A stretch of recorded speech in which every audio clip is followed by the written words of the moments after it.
Hello, everybody out there, and welcome to another debate dissection where we are doing an intellectual autopsy on the debates of all time. I'm joined by my wonderful co-host Ember, who unfortunately she does look like she's been punched in the eye, but it's just makeup. Trust me, it is just makeup. So you went for some Christmas colors on the old I did. I went with red on this side and green on this side and white in the middle, and it didn't quite go according to plan. That's okay. That's all right. Hey, we're doing new stuff. We're doing new stuff. We're experimenting. We're doing things. I was desperately trying to download a Christmas background so I could put it on, but not mixed success as well. So yeah, it's all gone wrong already. We haven't even started and it's all gone wrong. So there you Like go. Die Why Hard not? up in here.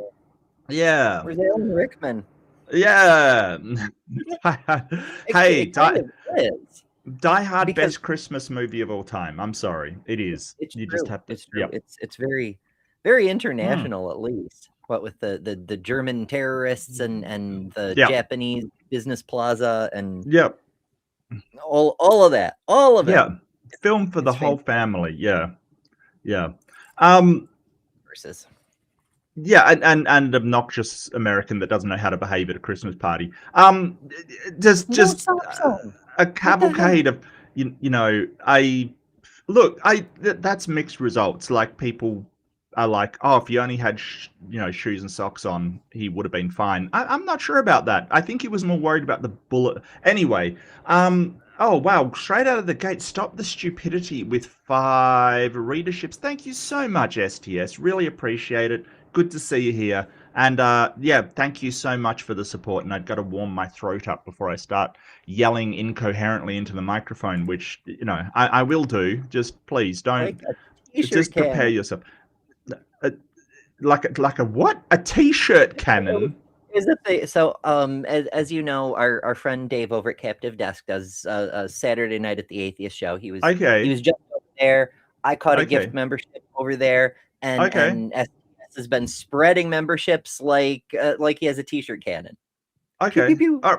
Well, hey, I'm yeah, all right. Sure. Sure.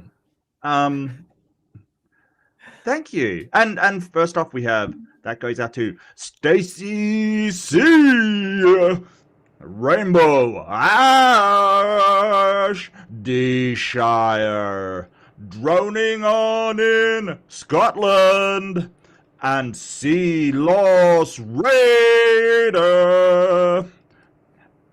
Winners, chicken dinners, enjoy your emotes and other benefits. Thank you so much, STS. It's always great to see you. Um, yeah, how you been, Ems?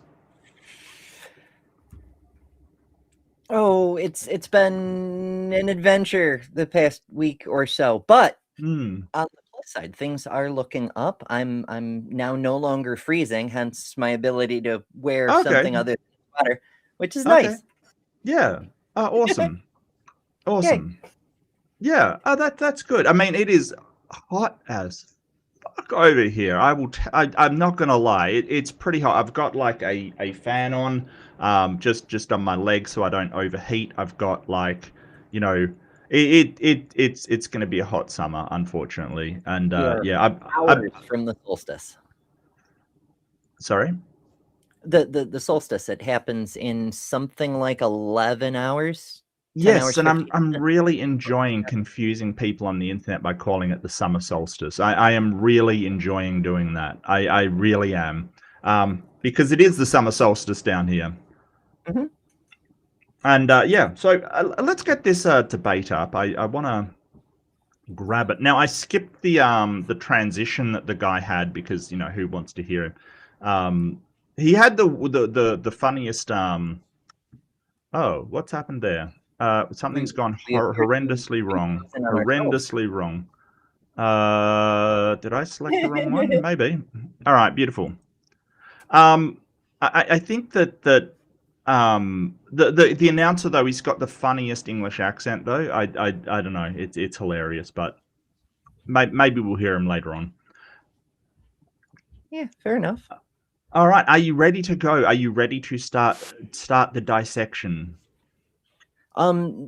Just a quick recap to remind everybody. We did Oh, yeah, sure. William Lane Craig's opening last week. He gave us a syllogism that proved God is evil, which is very considerate of him.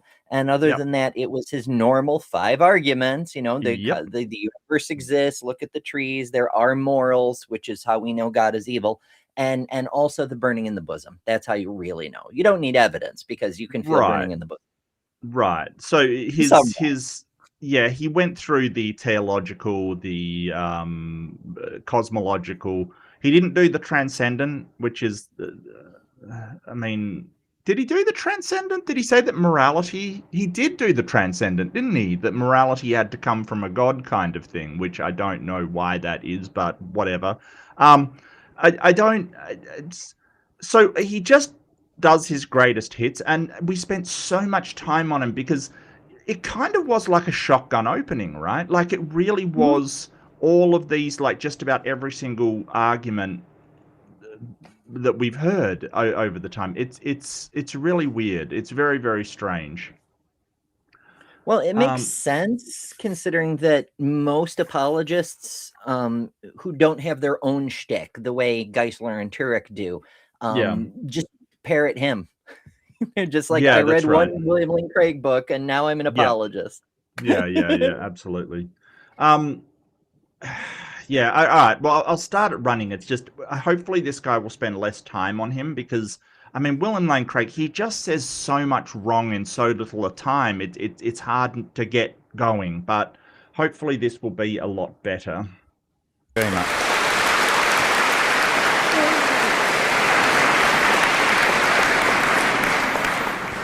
Thank you very much. First, I'd like to thank the Student Philosophy Society for inviting me to participate in this event, and Professor Craig for fitting it into his punishing schedule. As an academic philosopher, I don't get many opportunities to have my thoughts considered by so many people, but Bill's pulling power has ensured a good turnout. And I'm grateful for the opportunity to talk. That's a weird opening statement. I do notice, as I was trying to search for a picture of this guy, he always keeps his head down when he's talking as well. It's kind of like William Lane Craig is a much better orator, like just speaking out to the public and making these things. That should not be what convinces you in a debate, but you know, it is.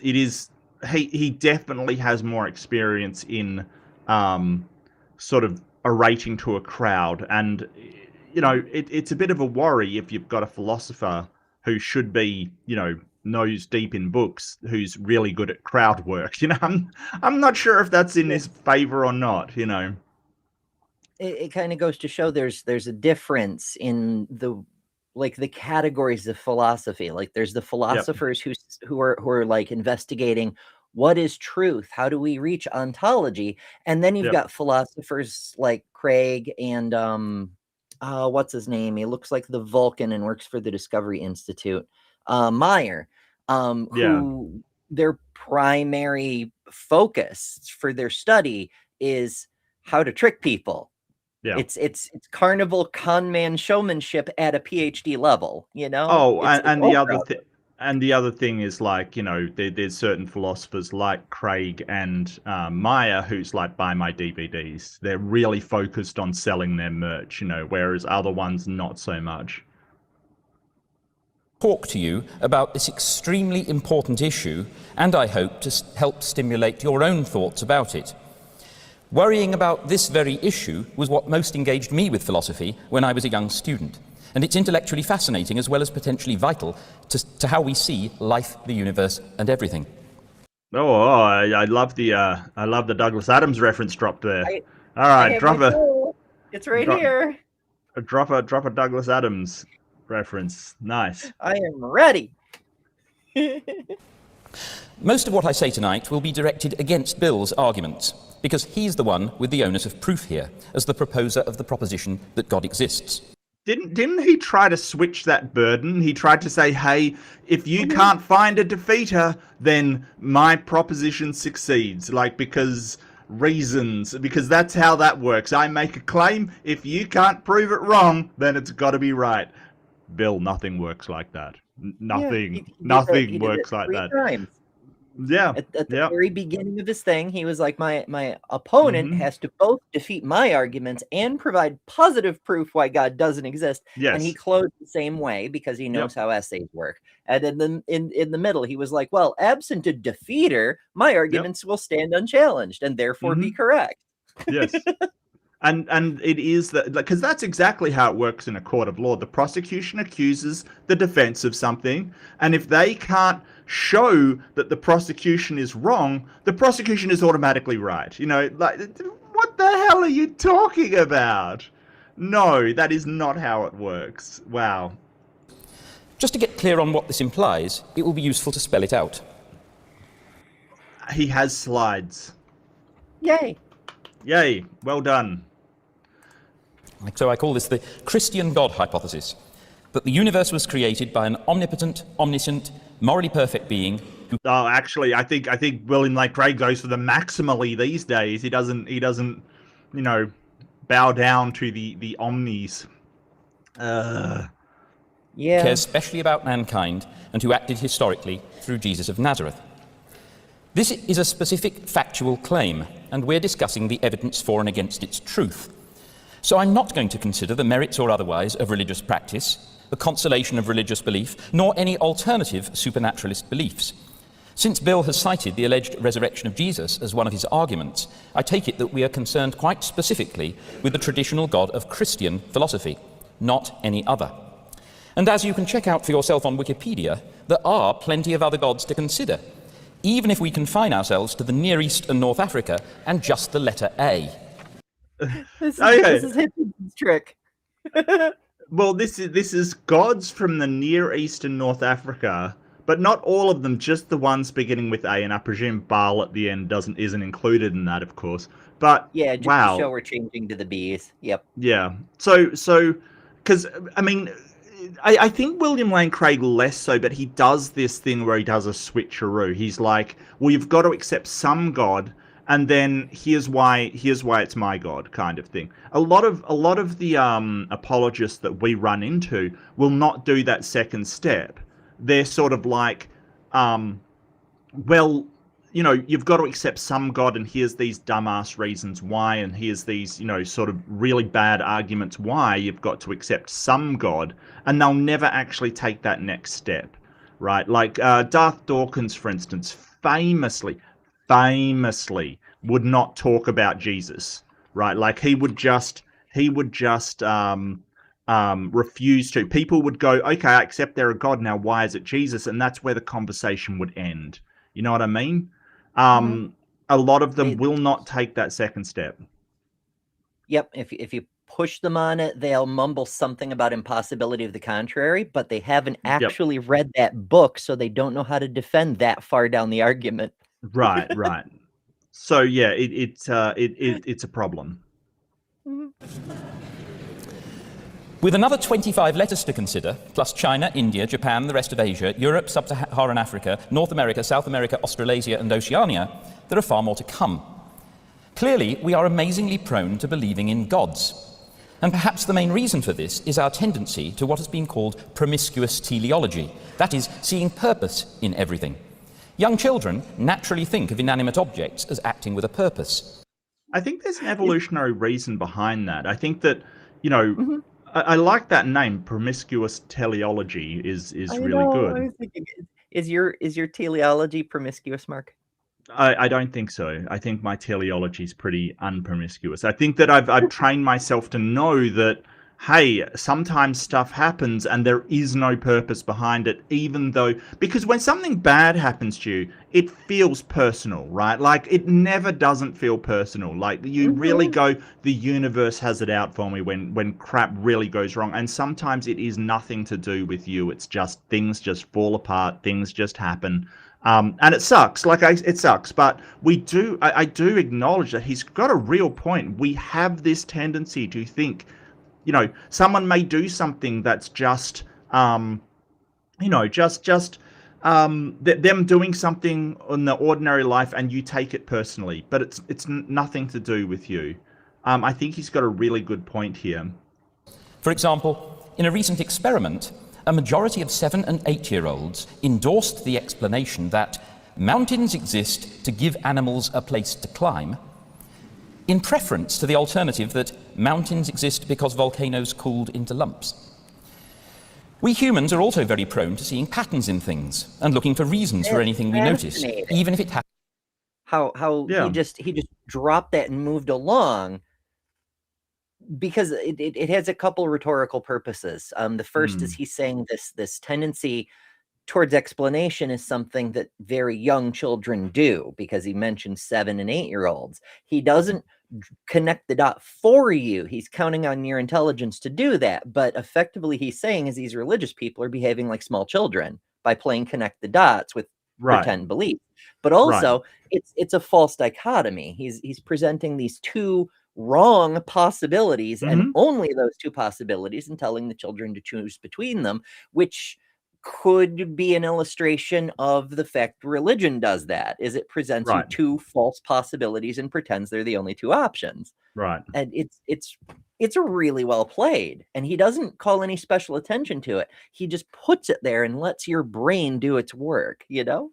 Well, I think sort of evolutionarily, there might be a really good reason we do assign agency to things, like, you know, doing things for a purpose, like this example, rather than no purpose at all. Because if you're sort of trying to survive, thinking somebody's got it in for you. I mean, this was the whole point about paranoia. Like, it's not paranoia if people are actually out to get you. So if you're trying to survive in an environment, a healthy dose of paranoia is actually a good thing if you're trying to survive. Now, we're not in that position, or shouldn't be in that position at the moment, but you know, that's the thing. It's sort of this creep towards, as he says, promiscuous teleology. Is that a survival impulse, to think that, hey, that rustle in the bushes isn't just a random thing, it's actually a tiger, you know, that kind of thinking. I find it very interesting that he's sort of pointing this out, and that, but mind you, it's sort of, you know, and did we evolve thinking that, hey, that mountain, you know, because we've got to hunt and find animals, right? That's how hunter-gatherers is how we obtain. Thinking, well, that mountain is a place for animals to be, but, you know, how it got created has nothing to do with our survival. So humans, you know, trying to survive and hunt animals and get nutrition wouldn't care. You know, like, and definitely would not care. The ones that don't care about how it got created would probably be the ones to survive. Well, I don't know, because I this past month we've been doing secular accomplishments on my weekday morning show, and I've been finding that a lot of the things that relatively recent big brain folk take credit for is stuff we already knew, and they just happen to be the most famous person with the most money who wrote it in a philosophy book, right? And in this instance, what comes to mind is Pascal's wager, right? Blaise Pascal gets a ton of credit because he was a mid philosopher at best. He did some mathematics, but he wrote down it's better to suck God's dick than not, because what if you're wrong? But that's a thing that humans have done forever, is people would say, oh, maybe there's a supernatural being out to get me. Maybe not, but I'm going to make an offering anyway, just in case, you know? Yeah, maybe. That's how religion started. Maybe. Happens to be coincidence. So when we can't find a reason for something significant, such as a violent thunderstorm or a plague, it's very tempting indeed to invoke invisible intelligent powers as the cause. Gods, demons, witches, and so forth. Once this happens, of course, the familiar dynamics of human society and politics come into play. Strong individuals, either devious or deluded, claim special knowledge of and relationship with the invisible gods. And this divine hotline enables them to achieve power, influence, and wealth. My own university, Oxford, derived a great deal of money from donors who thought that by leaving a legacy of subsidized scholars to pray for them daily, they would be spared some of the torments of purgatory and hell. Lucrative power of this sort tends to be keenly defended through ruthless suppression of heresies and drumming out of dissent. Over time, the organizational structures evolve and belief systems get entrenched, with familiar results. By far the main determinant of religious belief, and overwhelmingly so before international travel became commonplace, is where you were born. This clearly isn't consistent with the hypothesis that people generally adopt their religion on the basis of rational consideration. Yeah. Well, I think so. Yeah. I mean, I would agree that people don't accept their religion on the basis of rational consideration. I think that it is mainly taught to them, and then they find a rational way to justify the belief that has been taught to them at birth. Yes, I would agree with that. Sometimes irrational way to justify their belief. Yeah. I mean, it's indoctrination. We've known this for ages and ages, because I'm showing the chart. It's a popular tactic, but it's just a visual aid. It's something everybody knows. You know, if you were raised in India, you'd probably be Hindu or whatever the case may be. And we know no one is convinced by anyone else's arguments. I mean, yes, people do convert from one religion to another, but it's such a minuscule number. It's not even worth mentioning, really. It's mostly just being brought up in a particular faith. And then the people who justify their faith, it's really, really evident in the way they make their arguments that they're using motivated reasoning. If they apply the same standards they use for every other religion, saying, oh, I know Hinduism isn't true because of this, this, and this. If they do the internal critique, their own beliefs fail. Yeah. So the intellectual consistency isn't there, because if you don't hold your own religion to the same standard as everybody else's, because those arguments coming from the other religion, you will just hand wave them away as wrong. But I think that with the advent of the internet and people being more interconnected, that's really garnered the rise of atheism and agnosticism. It really is this... you know, people can see all the different religions, see that they have the same arguments, but religion seems to be pernicious. It's very hard to get rid of. And you know, though there has been a little bit of an uptick in America at the moment for religion, I think that on the whole, it's still just going downwards. Christianity, though, is moving over, and a lot of people are leaving, but Islam is getting bigger and bigger, which is concerning. But more the New Age spiritual stuff is getting bigger and bigger, which doesn't really make me happy either, because that can be pretty dangerous. But is it as dangerous as militant right-wing Christianity? No. So all in all, I think that's a good trend. But the question is, why do you have to believe in something? You know, why do you have to believe in something that hasn't been demonstrated or you know, shown to be true? I don't know.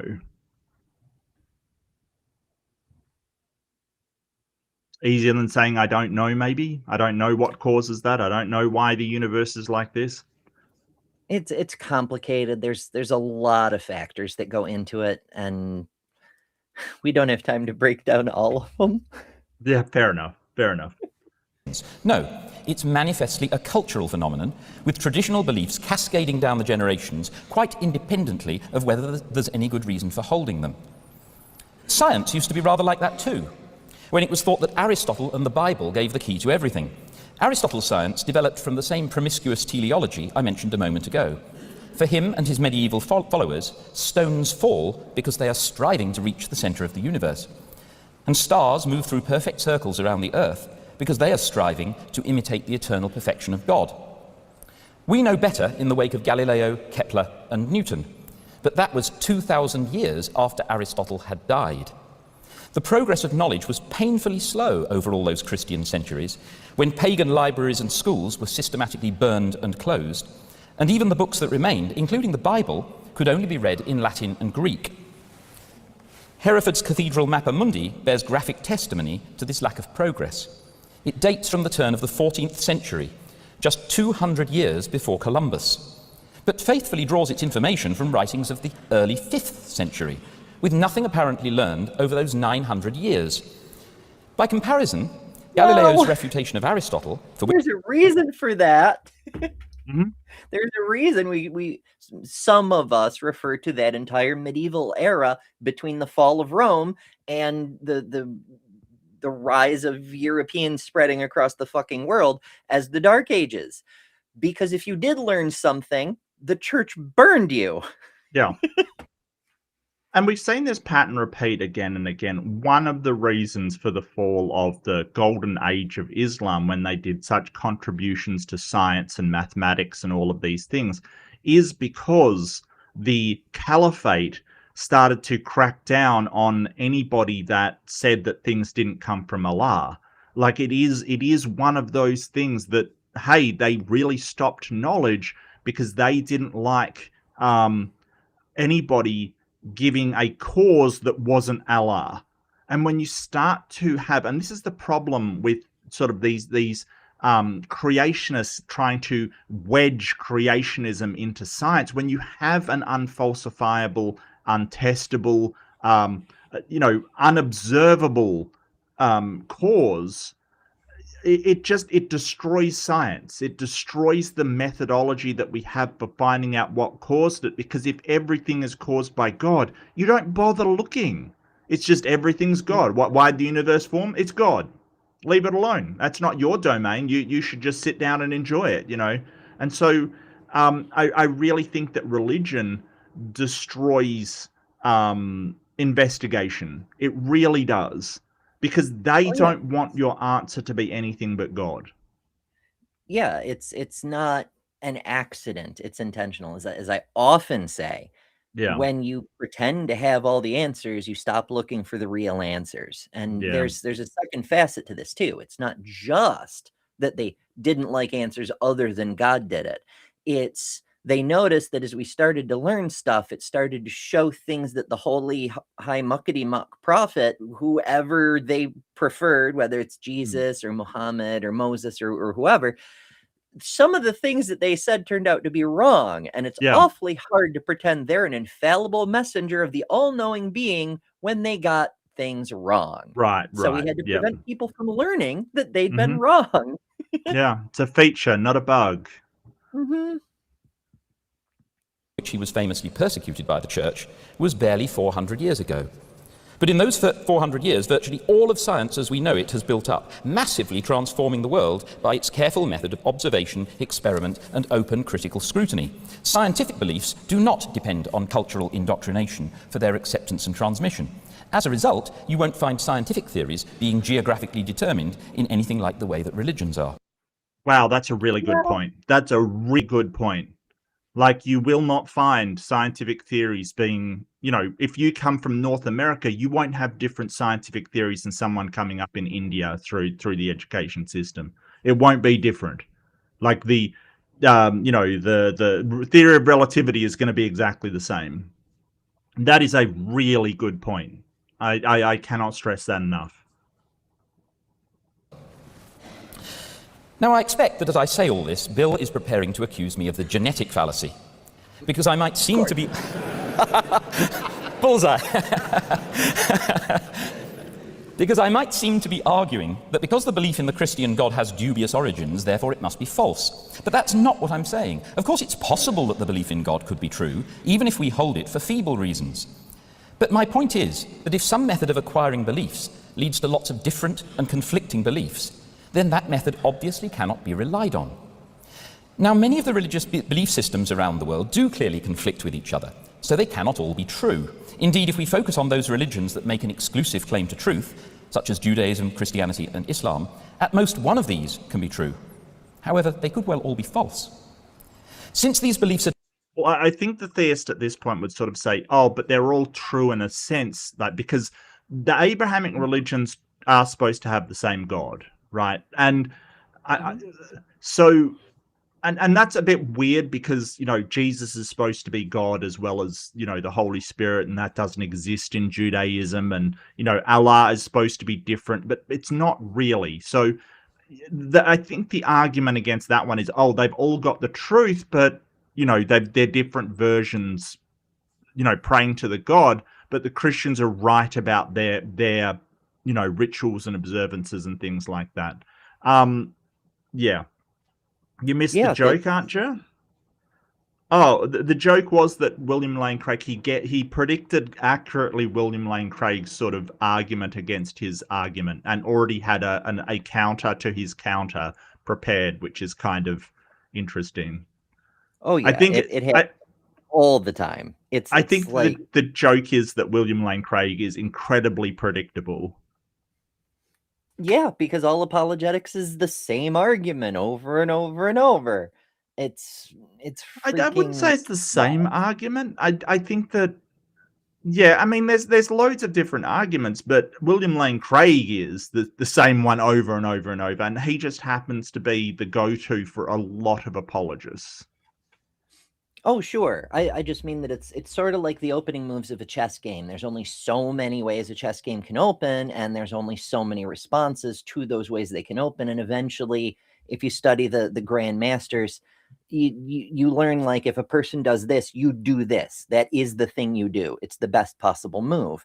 And whenever somebody, whether it's Hitchens, whether it's Ricky Gervais, whether it's Professor Milligan here, they mention if you were raised in a different part of the world, you believe a different religion, the counter to that is always genetic fallacy. Yeah. Even though it's not actually genetic fallacy. It's not really.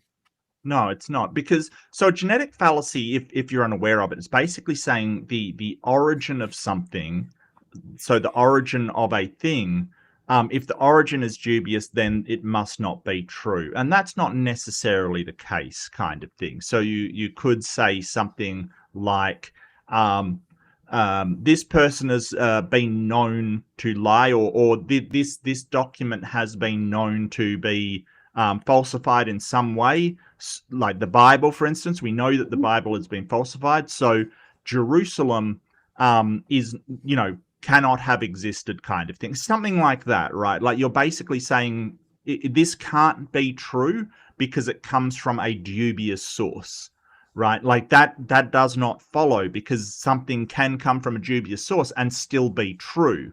However, he's basically kneecapped it by saying, hey, I'm not saying it's impossible that a God exists, which is sort of what the genetic fallacy says. What I'm saying is that we can't trust that source, which is absolutely true, and that's not a genetic fallacy. He's saying that we have cause to doubt this because it is from a dubious source, and that is not the genetic fallacy. Genetic fallacy is saying it can't be true, like it's impossible to be true. Typically acquired and maintained in much the same way, from parents, by religious education, from charismatic preachers, ancient holy books, appeal to religious experience, and so forth, it follows that these methods of acquiring and maintaining beliefs cannot be relied upon to deliver truth. This should give pause to the honest believer, sincerely searching after truth, when he or she finds that many other people, thinking in the same sorts of ways, have come to such incompatible conclusions. Now, if you've been brought up within a Christian culture, it's natural to think that the choice is between Well, yeah, and Joe makes a good point. Joe makes a good point. So what you're talking about is the fallacy, and that's basically, yeah, that's basically when somebody points out, hey, that's a fallacy. It doesn't necessarily mean that what's been said or what's been challenged is untrue. It just means that you should reject the argument that they are giving. If so it violates in some way logic, so validity, or the content is somehow not up to scratch, so the soundness of the argument. So the fallacy, I could make a fallacy, and just sort of say, people have dogs. Dogs are pets. Ember has a pet. Therefore, Ember has a dog, right? Like, that is a fallacy.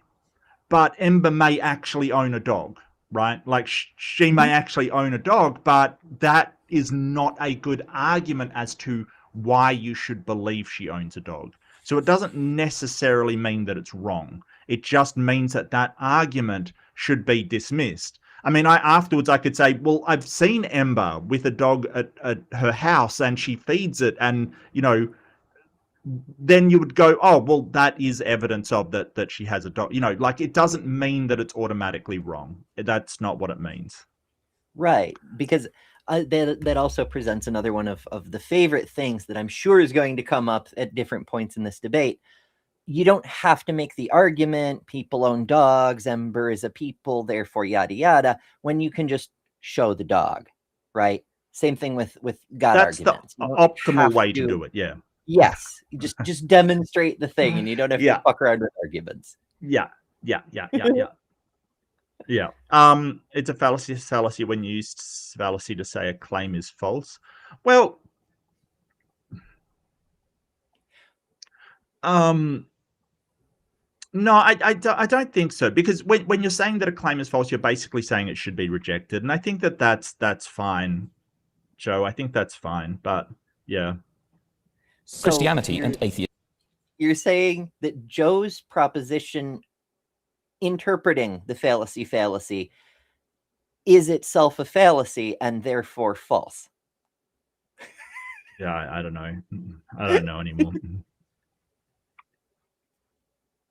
It's naturalism. Either God exists or there's no supernatural at all. And in that context, it's tempting to think that before examining the question in detail, it's a 50-50 probability. So when you come to a debate like this one, you might feel that neither of us has more burden of proof than the other. But this is quite wrong. Because in arguing for the Christian God, Bill is supporting just one supernaturalist system out of thousands, whereas I am doubting whether there is good reason to believe in any disembodied supernatural intelligence. There is a total lack of any solid scientific evidence for such disembodied intelligence. All well-attested examples of intelligent behavior rely on a complex physical structure, a brain, or perhaps in the future a computer. Hey, I've used this argument before. Spun out. Yeah, I agree. I absolutely agree. Moreover, all well-attested examples of perception and mental causation rely on physical intermediaries, light rays, signals travelling down nerves, and so forth. There is no solid evidence whatever for clairvoyance, telepathy, or telekinesis. None. Telekinesis. Okay, that's not how I would have said it, but sure. Yeah. Hey, he's English. I will trust his English. Absolutely. But also, I do like how he's presenting. Some people get a little touchy about atheist versus agnostic and hard atheist and soft atheist and this and that. And I put the line in a slightly different place, you know, because we could do a soft atheist and say, even if I wanted to agree that there is some supernatural power in the universe, you are making one set of claims, the Muslims are making a different set of claims with equal evidence, the Hindus are making a different set of claims with equal evidence. Who am I to believe? Even if I were so inclined to join a religion, how can I tell which one, if any, is true? And that's like the soft bar. I put the higher bar, what you might call, but most religious apologists wouldn't, call it hard atheism and say there's no reason to believe any supernatural nonsense. It's almost a Mott and Bailey thing, except you're not retreating, you're advancing. You're moving to a slightly harder to defend but more true position by saying there's no evidence for any supernatural stuff at all. You have to first convince me of that before we talk about which gods. And then, of course, you've got the hard atheist, which is there is no God, and I'm willing to take on a positive burden of proof on that. Yeah, I think I'd fall into the last category. I think I would. I do note that Matt Delahunty said before, like, why take on that burden of proof? Why not just take the easier stance? And I think I would disagree with him. I think that you should take on what stance that you honestly believe, you know, irrelevant of how hard it is or, you know, how advantageous it is. I think that I would take that stance of saying, hey, there isn't. And this argument actually is my main argument against it. The lack of evidence for any disembodied supernatural, or that term gets fuzzy, preternatural kind of mind that can operate without any kind of brain at all. I think that would be my major argument against it. However, to be an atheist, it's important to realize that you don't have to have absolute knowledge. You don't have to have this, well, I definitely know that there is no God, right? You don't have to have like a 100% certainty. You just have to believe there is no God. And belief is a much lower standard than either knowing or having absolute certainty. So a lot of precepts kind of do this. They have this absolute certainty, so they assume you do as well as an atheist, but that's not what an atheist is. I believe there is no God in the same way as I believe there is no Bigfoot, or I believe there are no aliens on Earth, right? It's the same level of certainty. Now, there could be a Bigfoot roaming the wild out there. I'm not claiming absolute certainty, but I believe there isn't. And for much the same reasons, right? We've never seen any credible evidence of a Bigfoot. That's basically it. Why isn't it the same standard for a God? I've never seen any credible evidence for a God, so I believe there is no God. Why do we go, well, I've seen no credible evidence for a Bigfoot, so I believe there's no Bigfoot. I believe there's no credible evidence for a God, so I don't know if a God exists. Like, why do we drop our standard when it comes to a God, where if something doesn't exist and people just claim it, you know, we don't believe it. We actively disbelieve it. Yet for atheism, we sort of go, well, there's no evidence for it. There's a lot of evidence against it, but I'm going to sort of be agnostic atheist and say, oh, well, I don't know if it exists or not. You know, like it's a bit weird to me. I understand why people do it. And I refer to Matt Delahunty's comment, you know, it's an easier position to take. But for me, I want to have intellectual consistency to say, well, if I find the same evidence for a Bigfoot and a God, I want to put them in the same category of, I do not believe. I believe there is no entity of this, you know, sort of thing running around out there. Except for Bigfoot Jesus, of course. Except for Bigfoot Jesus. Bigfoot Jesus is the exception, okay? I'll die on that hill. I'm like, behold, like, evidence. They don't exist separately, but together, yeah, absolutely. I'm convinced. Absolutely. Absolutely. Maybe you don't want to take my word on that, but it's surely obvious from everyday experience that the quality of our thinking clearly depends on the physical properties of our brain. When we are sick or tired or senile or under the influence of drugs or deprived of oxygen, our thought is correspondingly affected. This is absolutely familiar, yet many religions... Oh, God. You know, and this is going to delve into... I don't know why people still believe in dualism, right? Like, it's just so wild to me. You know, you'll sort of say, hey, we can change the way people think and their personality with substance, like with drugs. We do it all the time. Like, if you have depression, we'll prescribe something. You know, we can change people's personalities, you know.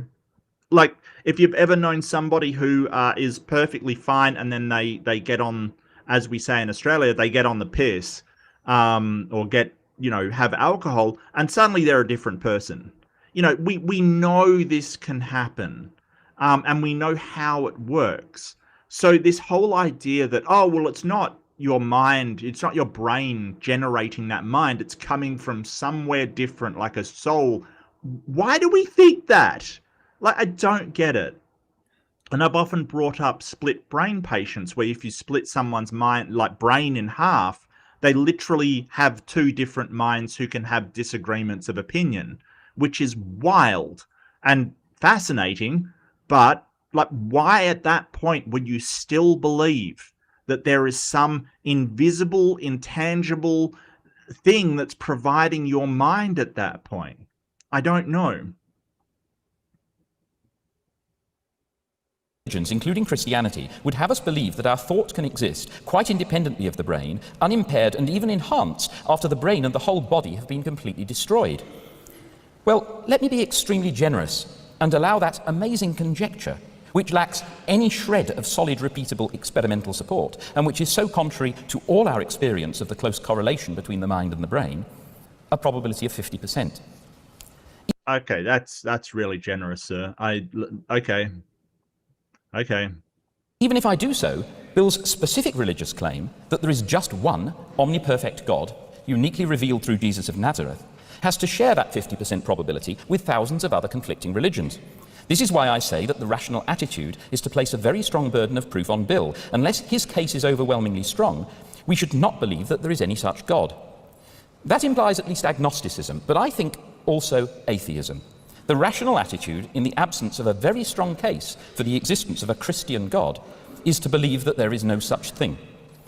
Just as the rational attitude towards any speculative theory, in the absence of a strong case in favour, is to presume that it is probably false.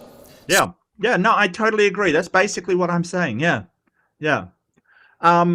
Just Stop the Stupidity is going hog wild again. Thank you so much, STS. Really appreciate it, mate. Yeah, absolutely. And let me get ready for that. So dropped 5 readerships. So all the winners are Mage Grey Wolf, officially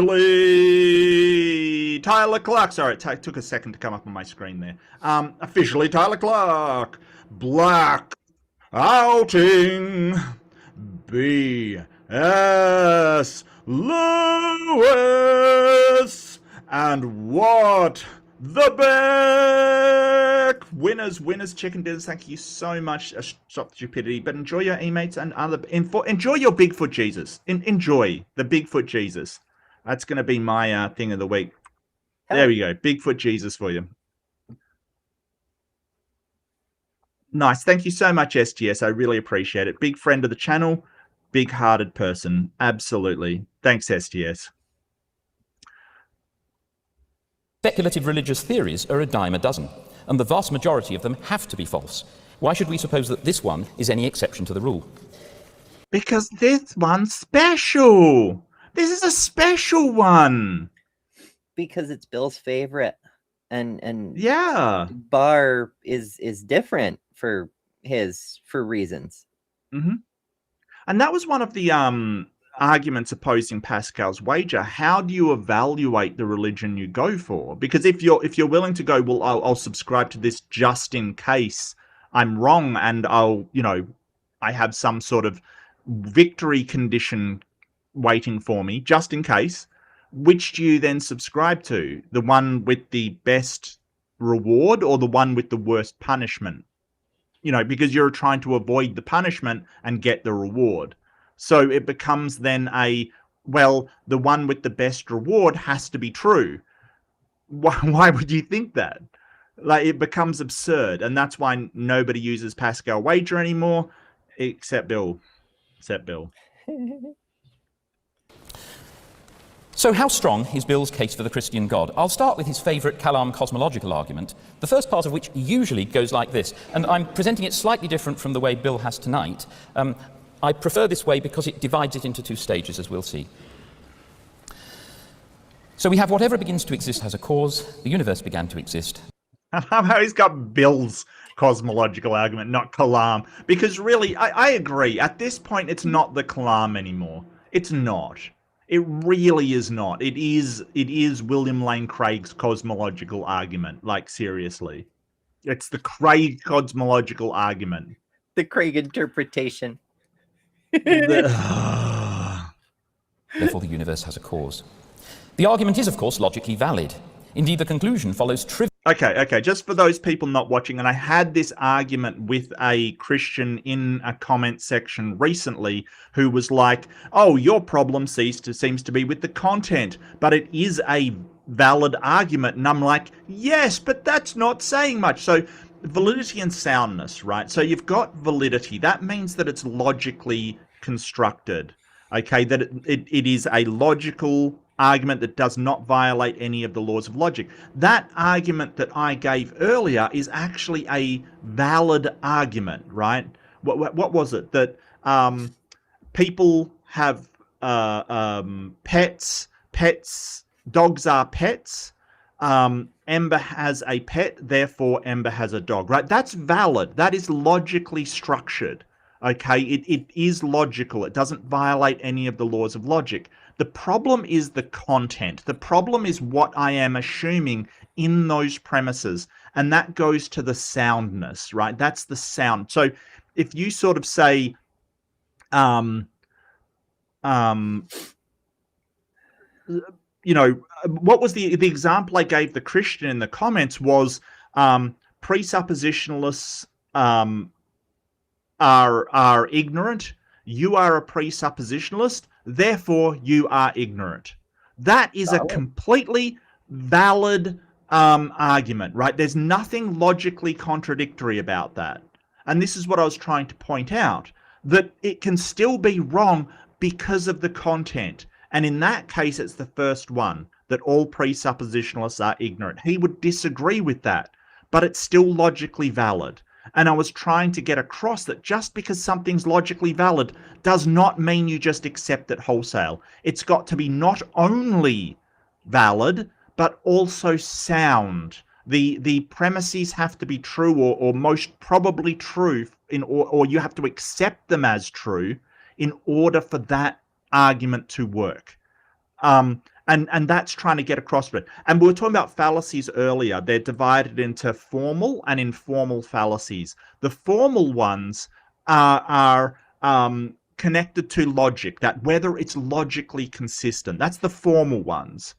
So the informal ones are connected to the soundness, saying, hey, that is probably untrue. That content doesn't make any sense. And stuff like circular reasoning, begging the question, and ad hominem. All of these are informal fallacies, meaning that it is the content that's the problem. But that doesn't make it any less of a problem, right? Like that's still a massive problem. So if people ever say to you, oh, well, it's an informal fallacy, it's not a real fallacy, it absolutely is. It just isn't a logical fallacy, like a violation of logic. It's a violation of reality. The content isn't right. So I just wanted to make that clear in case you haven't heard it before. And, you know, do stick to your guns. It needs to be both valid and sound in order to get through. Because presups recently have been going, well, it's logically valid, you've got to accept it. No. Absolutely not. We're arguing this shit when Plato was still teaching Aristotle. This is why Diogenes is famous, because Plato would lay out a valid argument, and then Diogenes would go get a fucking chicken and be like, behold a man. Like they were dealing with absurdities that had to do with the difference between validity and soundness. Yep. We sorted this out thousands of years ago. Really from the premises. But I'm not persuaded by either of the premises. Where is the evidence that whatever begins to exist has a cause? Certainly I have plenty of experience of change in the world and of new things being formed from old, as when a house is built or a plant grows from seed. And as far as I can tell, such changes that I have experienced are indeed causally governed. But these changes were all rearrangements of existing materials, and I've never experienced things coming into existence from nothing. Beautiful, yes. And I've heard Grayson use this argument. Absolutely beautiful. So what we have seen is change in states. We've never seen something pop in from nothing at all. We've never seen. So when we're talking about beginnings, and this is, I blame Aristotle, to be honest with you. That's fair. I really do, because this whole idea of this is a thing, it begins to exist at this state, and that's what the ship of Theseus was sort of designed to attack. And you know, because it's not just like, oh, you have a piece of lumber there, and then the chair is just there instantly later. No, that's not what happens. Like, at what point does that piece of wood become a chair? Well, that's up to interpretation, isn't it? Is it a chair when it's got 3 legs? Is it a chair when it's got no padding on it? Is it a chair when it's got 1 leg? Is, you know, when is it a chair? Has 1 leg. Sorry? My current chair has 1 leg. It's one of those ones that has a central pillar and then branches out to a bunch of feet. Yeah, same here. I mean, I'm sitting in a gaming chair. It may not look like it because I had to do stuff, but anyway, like that's the point. Like he's sort of saying, hey, when everything that begins to exist has a cause, why is it a cause as well? Usually things have multiple causes. You know, like that chair that we were talking about earlier. it wasn't just the guy came along and carved wood. It's all the tree had to grow. Somebody cut the tree down before he went and changed. Why is it that it's just one cause? Who knows? Yeah, most things, in fact, virtually everything in the universe has many causes. Oh. So Sapphire, I think it was Sapphire mentioned Ember can't have a pet because it would be cruel if she didn't show us. She does, actually. It's just that happens to be member content. Oh. Because I try to give some perks to the members. No, fair enough. Okay, well, there you go, Seth. Yeah. Oh, apparently you're cruel, Ember. I don't know how that works, but I'm apparently you're cruel. paywalling the puppos. You're wow. Okay. Okay. I must admit I'm more of a cat person, so I'm. Do you have a cat as well? If you haven't shown that, then I'm on Saf's side. Okay, fair enough. There are 3. I did that one because Ryan wanted to produce a video of all of us Job and Jugs people with our doggos, and so that's why that. The big one there, Roscoe, he's a Great Dane. I only got like 5 seconds of footage because he kept pushing me out of the frame, and so that's why the dogs are never here with me in the studio. They're always out there. Similarly, a Great I'm Dane, sure I have photos of the cats around somewhere, but it's been a while. A Great Dane will push whatever they want, wherever they want. So, Yes. Aristotle said that air pushes arrows from behind, so we can blame him for a few. Yeah, absolutely. This is the thing. People they sort of talk about the laws of logic as being these universal, absolute truths that cannot be violated. And, they came from Aristotle, who had some really weird ideas about things, like he really did. And I think that sort of working in the realms of language and the schema of how we describe things to one another, they're perfectly serviceable. But I think sort of looking at them as set in stone, unviolatable, sort of, how everything is, I think it's a bit of a problem. Because the more I think that they describe reality, but not the best it could. So Aristotle, right? That's another thing. Prior to Plato, the earlier group of philosophers, I forget, they had a special name, and I can't occur. It won't come to me right now. But they were very focused on definitions. Both specific words and specific concepts. And when it came to that type of philosophy, Aristotle came very hard down on utility rather than ontology. He said the way we describe things we use them because they're useful, and we will replace them as soon as we find something more useful. By no means should any set of descriptions or laws or definitions or anything ever be considered definitive and prescriptive. Ever. Yeah.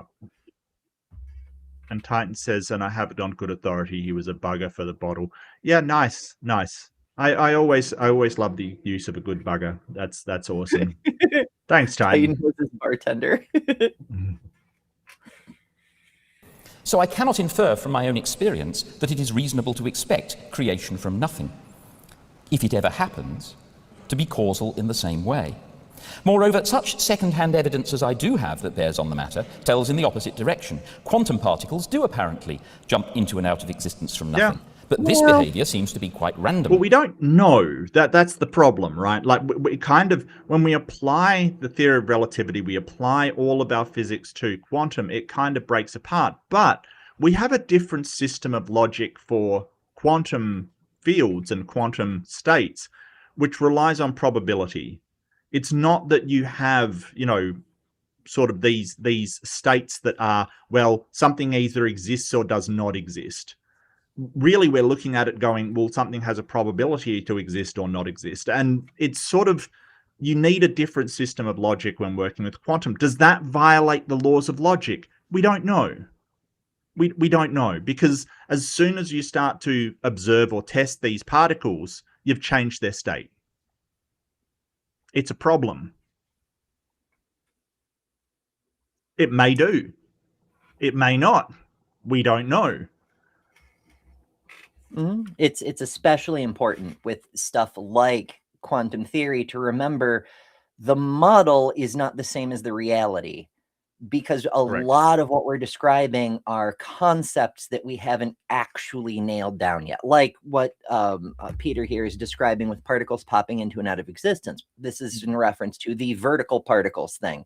And it seems to bear out mathematically, because when we take a particle and antiparticle, we can annihilate them into gamma rays, and then we can take the gamma rays and shoot them at each other, and they'll blast back into a particle and antiparticle, and it's fucking neat. So apparently they were popping into and out of existence from nothing, but it's not actually nothing, it's gamma rays. But the virtual particles has to do with the Casimir effect, which is when you have TLDR, plates that are so close together that nothing can fit in between.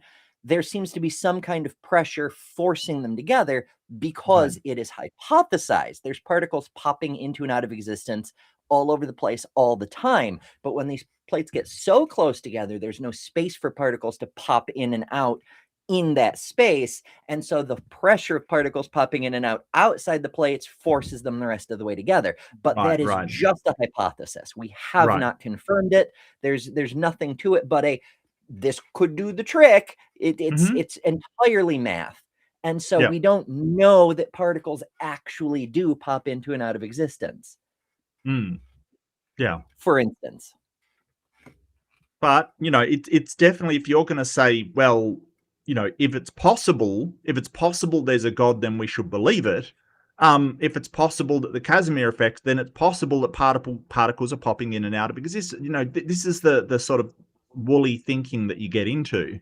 And plus, like I've said to people before, is it possible that God doesn't exist? How, if you should believe what's possible, how can you believe it? If it's possible that a God exists and it's possible that a God doesn't exist, then you have to believe both, and you're in the realm of absurdity at that point. You're just being absurd. Quantum probabilities. What if both exist in superposition until observed? Well, then the easy thing to do is just observe God. Well, yeah, that would be helpful. That would be helpful. Sorry, Titan, I can't play music on here. I can't do it. I'd love to, but I'll check it out later, mate. Absolutely. So the closest examples that I know of to creation ex nihilo are non-causal, and we have even more reason to doubt Bill's first premise. But things are even worse than this. For every change that I've experienced in the world has had, as far as I can tell, a physical cause. Even personal actions, as I said before, happen through physical intermediaries. All our evidence suggests that mental activity is dependent on brain activity. And in any case, I've never seen mere thought create a new object. Yeah, take that, Neoplatonists. I'm trying to think of I want to come up with an example so bad because it would be so funny, but I've got nothing. Well, I mean, if by new object you mean a new structure of neurons or a new memory, maybe, if you consider that an object, but I don't think he is. I think he's sort of saying, hey, it is only the patterns that we already have that change, nothing else, which I would agree with. Schrodinger's God. Well, for example, I'm doing my nails right now, right? And yes, there are physical mechanisms by which I'm doing my nails, but preceding all of that, I had to cause the potentiality for that state of being to come into existence through my mental will. And so if you remove the mechanistic processes, which are the way by which I'm actualizing my will, then you could technically correctly say that I have used my will to cause a change in reality. It's not entirely wrong. But, causing it without any intermediary physical process is, okay. So a more precise version of Bill's first premise would be whatever begins to exist has a physical cause. However, if the universe is understood to include all physical things, then it seems obvious that it as a whole cannot have a physical cause. And I have excellent reason to doubt whether that principle can be valid as... He's starting to run afoul of composition division. Just because the universe contains physical things, it therefore can't have a physical cause outside of itself. Like, no. Properties of the thing don't necessarily apply to the whole thing. Properties of the whole thing don't necessarily apply to the components of the thing. I thought he was more getting at, like, you can, so I think he's trying to head off a definitional kind of attack by, like, if William Lane Craig says the universe defines the universe as the sum of all physical things kind of thing, right? Like, so if you do that, then you have to come to the conclusion that it was something non-physical that started the universe, because but I would not define the universe in that way. Like, the local presentation of the universe doesn't mean there's not something physical in another universe, or something physical in the larger cosmos around us, like, or something that is physical but a different kind of physical than we're used to, maybe at a different vibrational frequency or something, like, I'm just sort of wildly speculating, but I think he's trying to head off the idea of someone defining the universe as all things physical and then appealing to the supernatural for a cause. That, that's just my opinion. You might be right. You're probably right, because Craig does do exactly that. Yeah. And Peter seems to be very aware of what Craig often does. Oh, yeah, absolutely. Applied to the entire universe. This illustrates how problematic it can be to extend any principle from parts to wholes, a mistake which is sufficiently well known to have the name of the fallacy of composition. Oh, you're right. Yeah, absolutely. Every sheep in the farmer's flock has a mother, but it doesn't follow that the flock has a mother. Mm-hmm. And even if every physical thing has a cause, it does not follow that the entirety of physical things has a cause. Oh, that's a really good point. Yeah, really good. I really like that the flock as a whole doesn't necessarily have to have a mother, but we can take that in another dimension as well and be like, there must have been a first sheep, and therefore there must have been a supernatural cause to bring the first sheep into being. Like, that's such a huge jump, Yeah. It doesn't follow.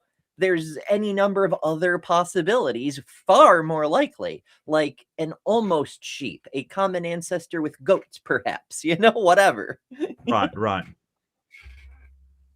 This point is even more compelling in the wake of Einstein's general relativity, which implies that space and time are in some way part of the physical universe. The only sorts of causes that we can understand, including intelligent causes, act in time.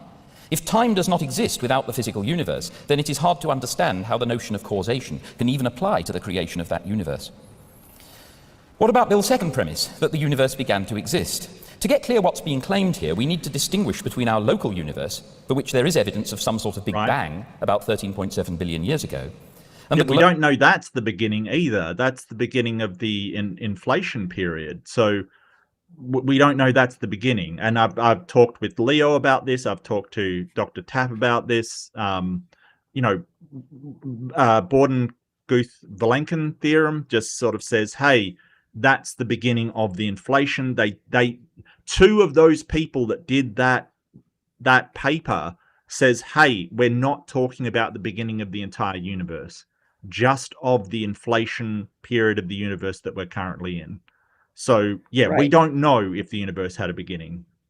Yeah, mathematically, we can't get past the inflation, the beginning of inflation. Yep. We don't know what caused it. It could have been energy density, but we have no way to test because our math starts falling apart. I mean, even the concept of time, like how long after the Big Bang did inflation start? Well, we can come up with a number using various mathematical formulas, but they'll all be fractions of seconds, but we can't agree on which ones because the models vary so wildly because physics is so vastly different. And it also depends on frame of reference because the density of matter in the universe at that time is so ridiculously high. You're well beyond black hole thresholds, point of no return stuff.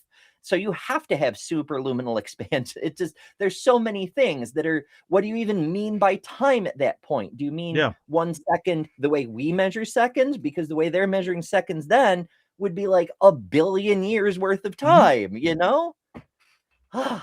It's complicated.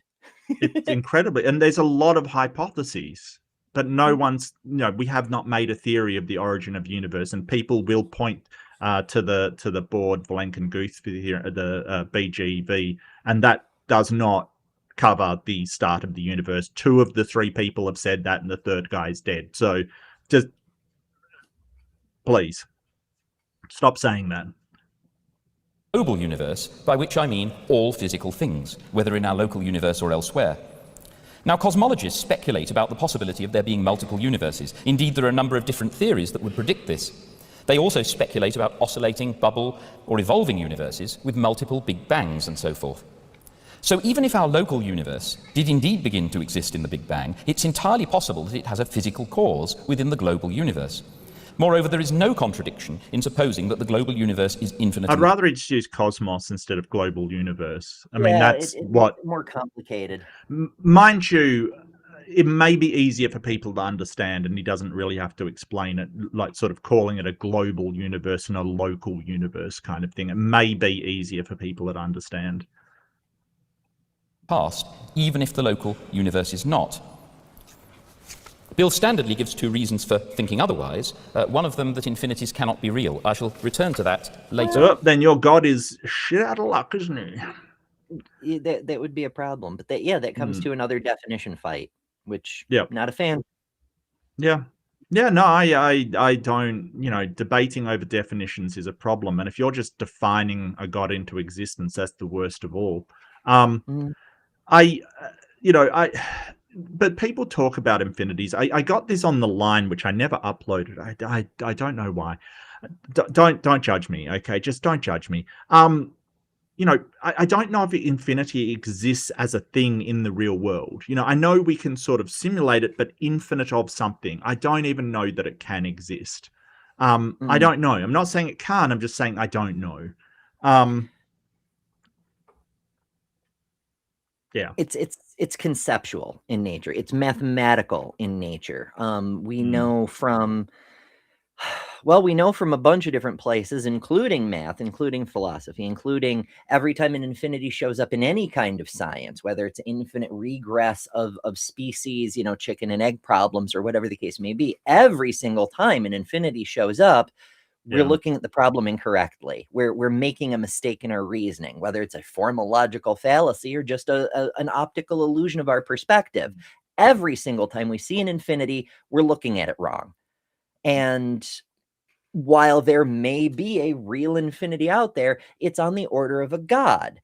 There isn't a reason to think so, because every time there seems to be evidence, it falls apart upon investigation, Sure.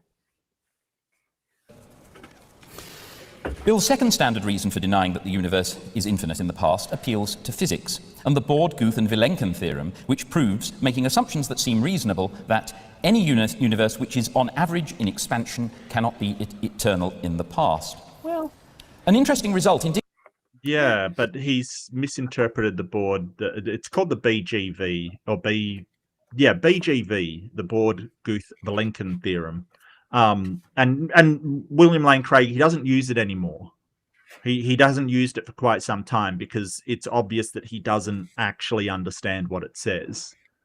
I don't think he's ever acknowledged that he's misinterpreted it. It's just, I think it was Guth and Vilenkin. Board died, I believe, but Guth and Vilenkin both came out saying, hey, that is not what our theorem says. So, which is kind of embarrassing for William Lane Craig. I don't know if he's ever does take 2 admitted witnesses though before he started. Oh, that's right. Yeah. It's a whole thing. But yeah, but it doesn't show anything like as much as Bill needs. Sorry? He never, to my knowledge, he never said, oops, I got that wrong. He just quietly stopped using that argument. Yeah. Yeah. Which is I would like people to admit when their argument fails a bit more, I really would. This is sort of, mind you, if you have to sell books, it doesn't help, does it? Well, I mean, it varies. Like when your countryman, Dr. Kerr, came out with the new set of equations that showed that static singularities can't exist mathematically, that if we do have singularities, they're donut shaped or something, Right. He proved his former work wrong. He said, guys, I know it's been 25, 30 years.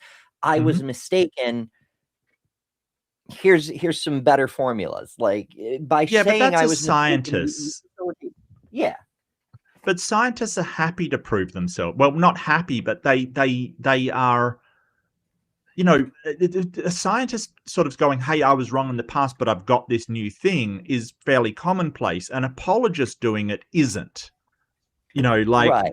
Because apologists, once you admit you could have been wrong, then you lose Right. your I have a magical hotline to the all the answers people. right. I don't know.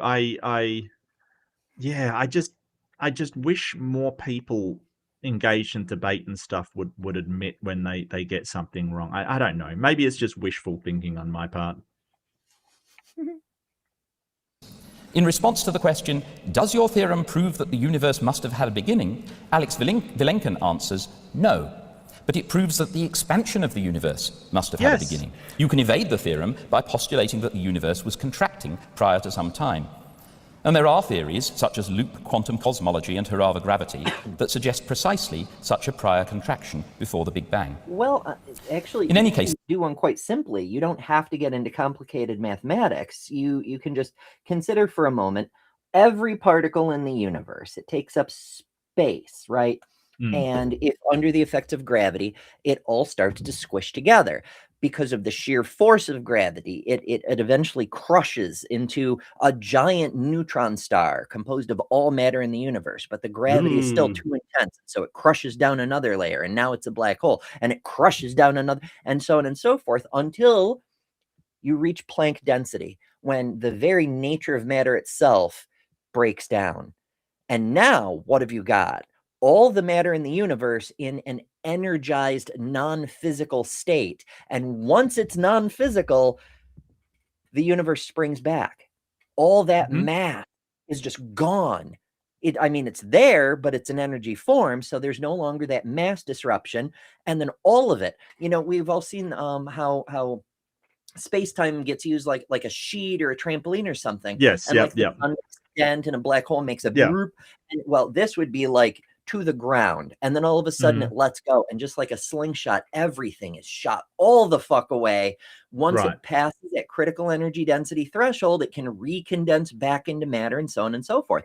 So you don't even have to have complex mathematics to form a model for how you could get an inflation from a previous contraction. Yeah. The bottom line is that as things stand now, it's impossible to have any confidence in tracing our physical theories back to or beyond the Big Bang.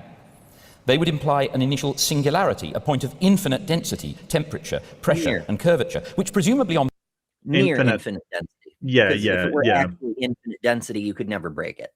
Yeah, near infinite. Yeah, absolutely. And you know, keep in mind he is a philosopher, not a astrophysicist. So, but I think he's using infinite in the sort of colloquial sense where it's beyond our ability to measure, you know, because that is one usage of infinite. When not in math, when just in a colloquial sense, I can say, well, his, you know, an infinite number can be one that I just have no ability to count. Right. Much like random doesn't necessarily mean truly random, just our inability to distinguish it from something that could be truly random. Yeah, absolutely. Bill's principles would be impossible anyway, since he says infinities aren't real. But more importantly, it seems that general relativity, on which all this is based, is inconsistent with quantum mechanics and breaks down at these infinitesimal scales. So all we know here is that our science cannot cope with it. Trying to draw any firm conclusion seems wishful thinking. This should not come as any surprise to anyone who has learned from my favourite philosopher, David Hume. When we look beyond human affairs, when we carry I like Hume. I think Hume was a giant of thinking. I mean, not everything he said was right, but he got a lot of stuff pretty nailed down, to be honest with you. Like, I think that him and, if you aren't familiar with the history of philosophy, him and Kant, Immanuel Kant, were kind of rivals, and Kant sort of always felt inferior, and he should have, because Kant, he had some good ideas. He had some really bad ideas as well. Like, he really was trying to, you know, challenge Hume, and I don't think he got. Some people will say, "Oh, Kant's amazing." They're always Christian, always. He got a couple of good hits in, but I think his main contribution was the fact that he did challenge Hume, made Hume do even better, because he had that it wasn't like he was surrounded by yes men and so he could just rest on his laurels all the time. If he fucked up, Kant was right on his ass. Yep, that's true. That's true. Speculations into the two eternities before and after the present state of things, into the creation and formation of the universe, the existence and properties of spirits, the universal spirit, infinite and incomprehensible.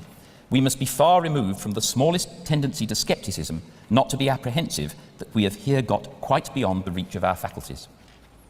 Everything we know about modern physics suggests that at a very small and very large scale, our intuitive notions of what makes sense are very unreliable guides to truth. Absolutely. Absolutely. Our intuition and what we think ought to happen. Like, if you take your intuition into quantum physics, you're going to be upset and you're going to be confused. It's going to, you know, I think one of my favorite quotes was sort of somebody said that anybody that studies quantum physics that doesn't get angry at it doesn't understand it properly.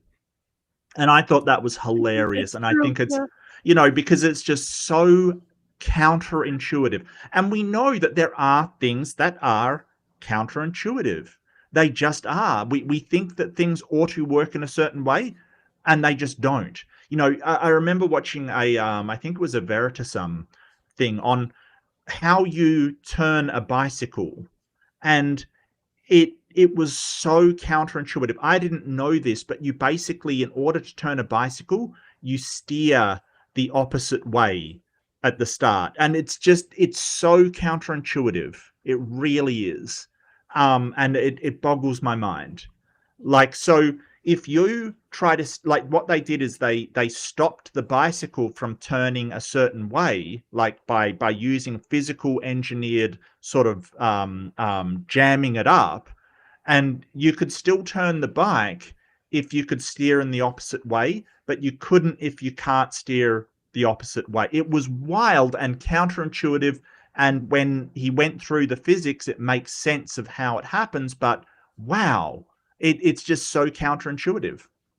He does like to do stuff like that on that channel. Yeah. I didn't catch that one, but I did catch a different one where he built a machine that was powered by wind blowing from behind that could go faster than the wind that was pushing it. That shouldn't be physically possible. And yet, I remember that one. Yeah. Enough years, you can. Yeah, well, it wasn't the gears, it was the way the wind was hitting it, kind of thing, was hitting the thing powering it. Much like boats, when they tack, the wind can hit them and the boat can go faster than the wind. But that one actually came about because he had an argument with a physicist. Right? He got into an argument. He's like, well, you know, this can go faster than the wind can blow. And the physicist mailed him and said, no, that's impossible. So, and this is the sort of interplay between science and engineering, right? Like, because he engineered an actual thing. And that's where I love the crossover. No offense to my science people out there, but I love the crossover into engineering, where you're like, well, can we engineer this? You know, we've got a scientific disagreement here. Can we actually make something out of that principle? And that'll show who's right. So I love that crossover. It's Diogenes reincarnated with a YouTube channel. Yeah. It's fantastic. And hey, the physicist was awesome. He was like, no, that's fantastic. And I want to work out the physics behind it. And of course, you know, Veritasum was happy to show, you know, once the physicist got a handle on it, he showed the physics and the physicist explained what had happened. Everybody learnt from it. It's fantastic. You know, it always, like, I sort of think, hey, would be better off without the internet. And I think of all of the social media and the fights and the stupidity and, you know, all of this stuff. But then we'd have to give up stuff like that as well. And I think that it's worth it. The internet's worth all of the problems that it has in order for that sharing of information and the information that's put out there. I think it's worth it. Sorry, just quickly, Ninjesta, Jester, you champ. Member for 23 months. What are you doing? Commentator, some people just can't win. You're right. Some people can't. Absolutely. I'm probably one of them, but thank you. Thank you. You're a winner to me, Jester. I've seen you do a lot of debates. You That's win pretty true. often. Actually. I don't think of it as winning, though. It's kind of, debates are just what is winning a debate? Is it sort of, creating a dumpster fire so your followers can say rah rah rah behind you? Is it actually convincing people even if you're wrong? Is it making good arguments? I don't know. I don't know what winning a debate really means. If you say that, hey, a lot of people think I did well, yeah, I'd agree, and I think I do well. But is that winning? I don't know. I don't know. Different win conditions, I suppose. I suppose, because if you convince a lot of people and get a lot of people to agree with you, some terrible debaters who do awful tactics do that as well. So I don't know how you'd consistently apply that. Regios became a reader. Thank you so much, Regios. I really appreciate it. I'm gonna put some chicken in there for you. You just have some chicken. Winner, chicken dinner. Thanks, Regios. I appreciate it. Throwing chicken at Reggie. Yeah, so enjoy your emotes and other benefits, including a member stream, which we had a fantastic time last time. It was good fun. Good fun. Well, I had fun. So Bill's attempts to apply everyday common sense principles about causation and about infinities to the beginning of the universe, when time gives out and our posit infinite singularities, strike me as completely unpersuasive, quite apart from the specific difficulties that I've already pointed out. Likewise, when he goes on to argue that if the physical universe has a cause, then this must be an immaterial mind. Recall that we have no evidence whatever that minds can exist in the absence of a physical substrate. So the idea that a mind might exist in the absence of the entire physical universe... Sorry? There's so many jumps. Like, it's like lots of non sequiturs in a trench coat. Why would you think... How do you, like he's starting to say, how do you even think there is such a thing as an immaterial mind? But how does an immaterial anything cause anything physical? What mechanism? Right. You can't just say it must be. How? What do you mean? And there's more too, and I'm sure he'll get to some of them. I'm just overwhelmed with, like, for fuck's sakeness. But that's the question that all of the theist topologists avoid, is the how.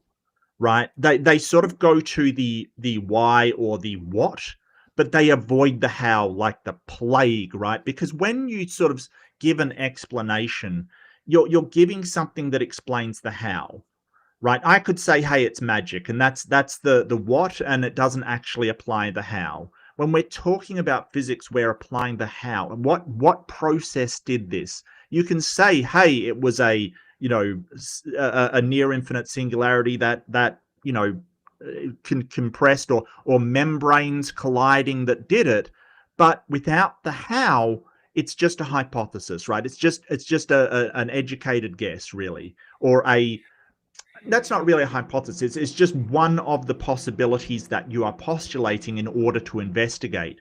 So, I think that without the how, God just has to be that, one of the proposed hypotheses that needs investigation before confirming that it is the case. But they don't treat it like that. They say, hey, we postulated a God, that's the explanation. It's not an explanation. Absence a defeater. So absence a defeater. Wow. Is complete speculation.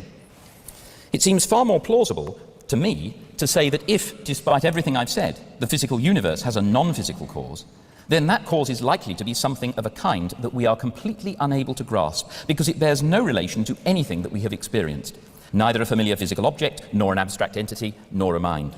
We are finite physical animals, evolved to live and perceive within a world of medium-sized objects. There is no reason whatever to suppose that our animal faculties will be adequate to fathom the origins or possibly the infinite history of worlds. As an analogy, imagine a dog or a mouse trying to understand the organization of a university. What chance would it have?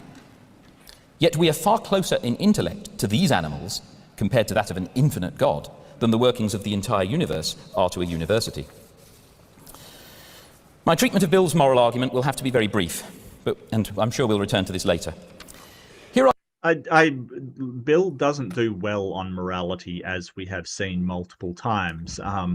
Bill's sort of, well, whatever a god says is moral, and it kind of leads to a embracing of horrors as being morally good, as long as those horrors are being performed by a god. Well, also remember, Bill gave us a syllogism in his opening last week. Premise 1, some acts like rape or murdering children are truly evil. Premise 2, God orders these acts, therefore God is truly evil. Well, Good job, I think the exception is when that a god orders them done, they actually become good, which doesn't make a lot of sense either. Because a lot of people claim that, hey, God spoke to them and told them this, or, you know, God made them do this, and you know, do they suddenly become good if it's claimed? Because if you're saying somebody makes a claim without a defeater, it's true, then that person that says that, hey, a God encouraged and told them to do this, then you should just believe them, because you can't defeat that. Right? Like, without a defeater, you can't defeat when somebody says, hey, a god told me to go out and, you know, do horrendous acts. There's no defeater for that.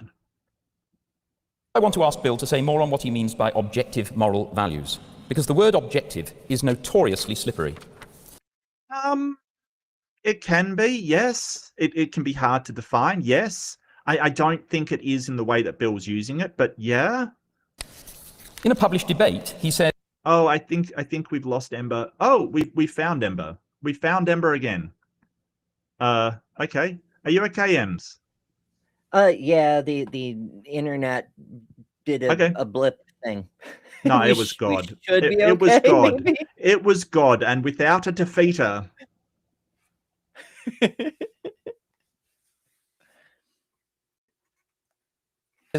When I speak of objective moral values, I mean moral values that are valid and binding, whether anyone believes in them or not. But this really doesn't help very much, because atheists who take morality seriously, and I think most do, are in my experience very unlikely to think that what is right and wrong is just a democratic matter of what people believe.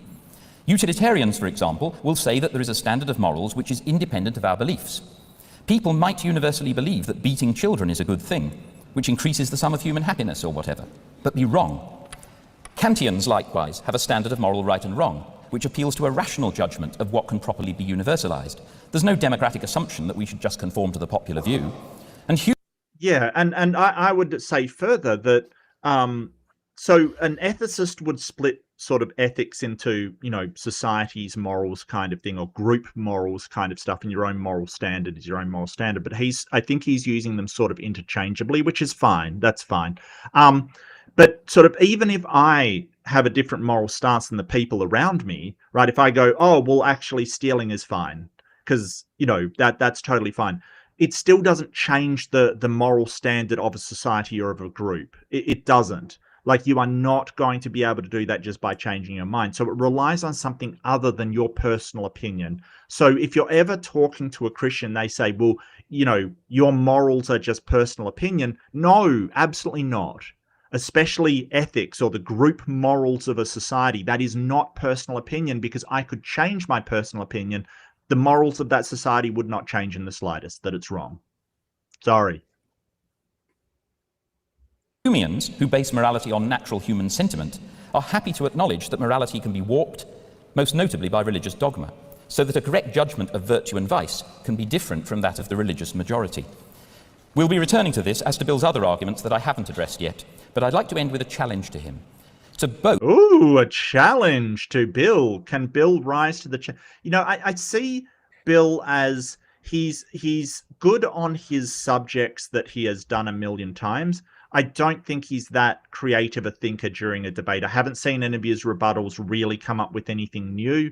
But I think he is the best that they've got. So specify a precise sense of objective moral values which requires God's existence, and give solid evidence that there are indeed objective moral values in that same sense. I'm very doubtful that this challenge can be met, but we'll see. And when I've heard what he has to say on the matter, I shall also be saying a little about the problem of evil, perhaps the strongest argument in the armoury of unbelief, which I haven't yet considered at all. Thank you. Yeah, that's good. He's mentioned the problem of evil. I think that he's right. That is the strongest argument ever. But the challenge that he's made to Bill is very interesting, because he said, show a objective moral value that requires a God instead of any other explanation. So he's sort of pinning William Lane Craig here with, well, you say that objective moral values are coming from a God. Well, you should be able to show one that requires a God and cannot come from any other source. And if you consider things like evolution, societal development, things like that, you can say any example he comes up with could be done by that, right? There is nothing that necessitates a God outright, because you could just say, hey, if, like, I think the one that he uses is sort of violating of babies kind of thing, because they always go for the most shocking ones, right? Like, they always go for the most shocking ones. But, you know, you can easily say, hey, a society will not exist if you allow that kind of thing, right? If it just can happen willy-nilly, it's a problem, right? Like, it does not happen. And societies that do that are generally fall apart, because people don't like their children being violated, you know, sort of, yeah.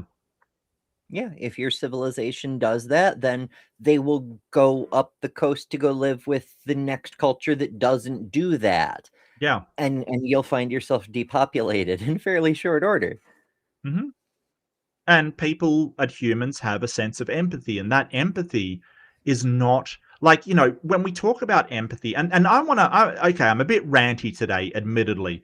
Tangents in the chat, I want to rant, okay?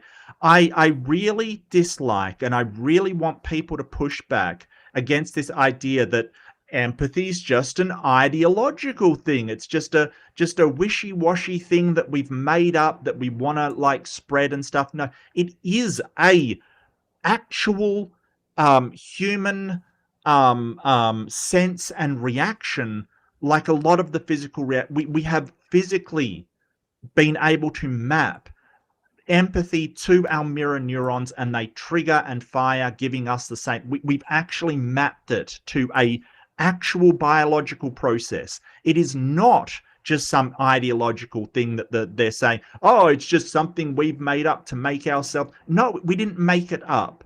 It is a thing that happens, okay? It's not this sort of psychological, ideological thing that we've made up.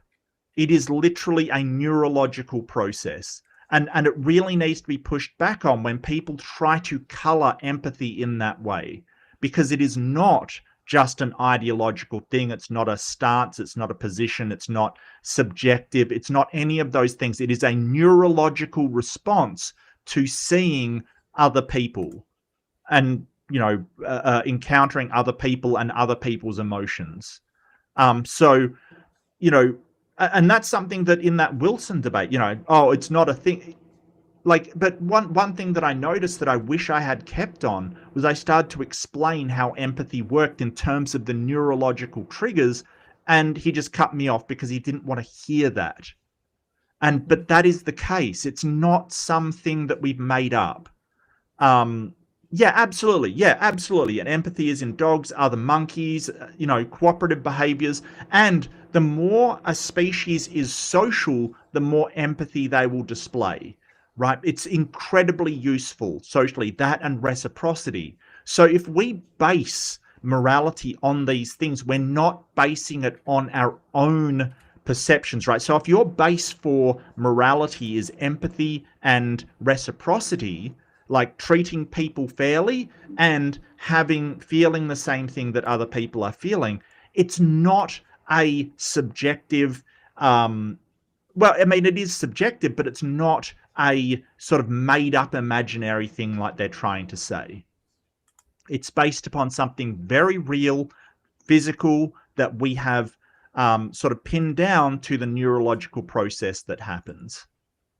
You know what we haven't pinned empathy down to? A god. Weirdly enough. Yeah.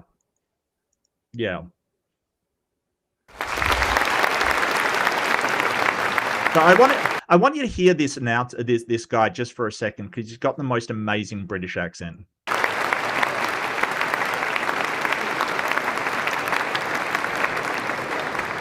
Thank you, Professor Millikan, and can I thank both our speakers so far for not only the deep knowledge and philosophy. I don't know what. Oh, sorry, Ember. Just one sec.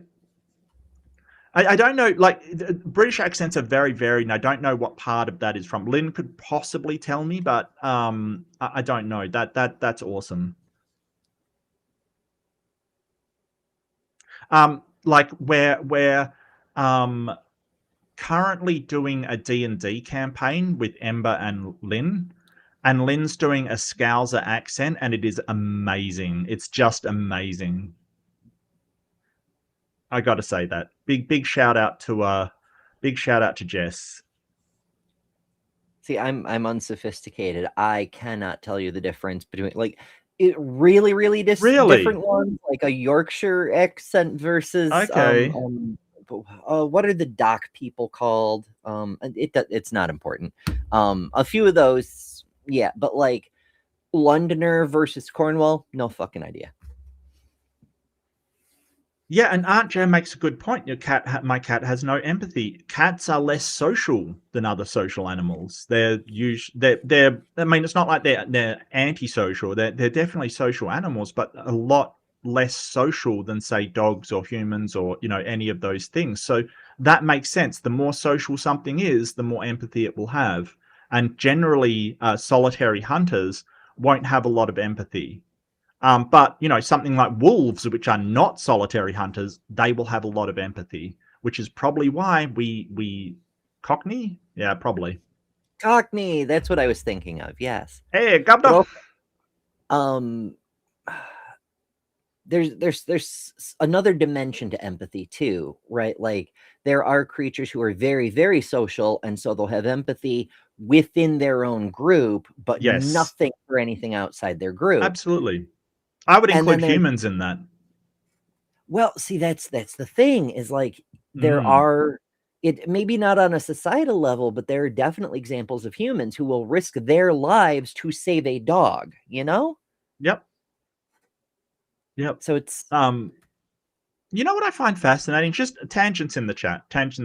I find it fascinating that dolphins rescue humans. Like, it's been documented that dolphins can rescue humans, but humans that will not go outside of their house to help another human in a car accident will run down to the beach to help beach dolphins.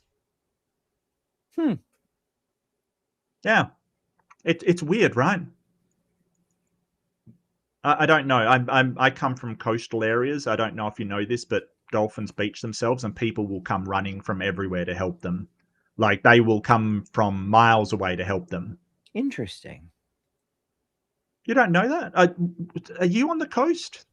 No, I'm by one of the Great Lakes. Okay. I'm 5 hours from I see. The coast. And yeah, probably not that many dolphins in the Great Lakes, I would imagine. No, not so many, but I don't hear about it like on national television. Like, occasionally they'll mention a whale beached itself, but of course a whale beaching is a whole other thing. Like, people can't feasibly pick that up and carry it back into the water the way you could with a dolphin, maybe. Well, it's hard sometimes, like with dolphin beachings. I haven't seen one for ages on the news or anything. I've never been at one, but I do know that, like, tons of people come for dolphins because they're dolphins. You know, we love dolphins. You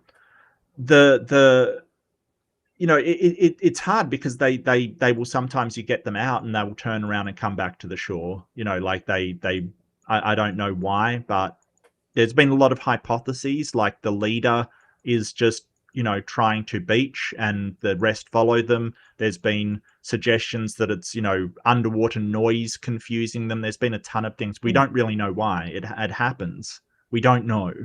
It's very strange, but people will come out in droves to help the dolphins when they probably wouldn't stop to help somebody on the street. It's wild. Yes, and that's been documented as well. Dolphins protect humans from sharks. There was this one documented case where a guy was surrounded by dolphins. They were just swimming around and around him, and he's like, what's going on? And they saw that there was a shark out there. Like, they were literally protecting him from the shark, which is wild that we help the dolphins and the dolphins help us. It's pretty cool, actually. I find it cool. I'm sorry. I find it cool.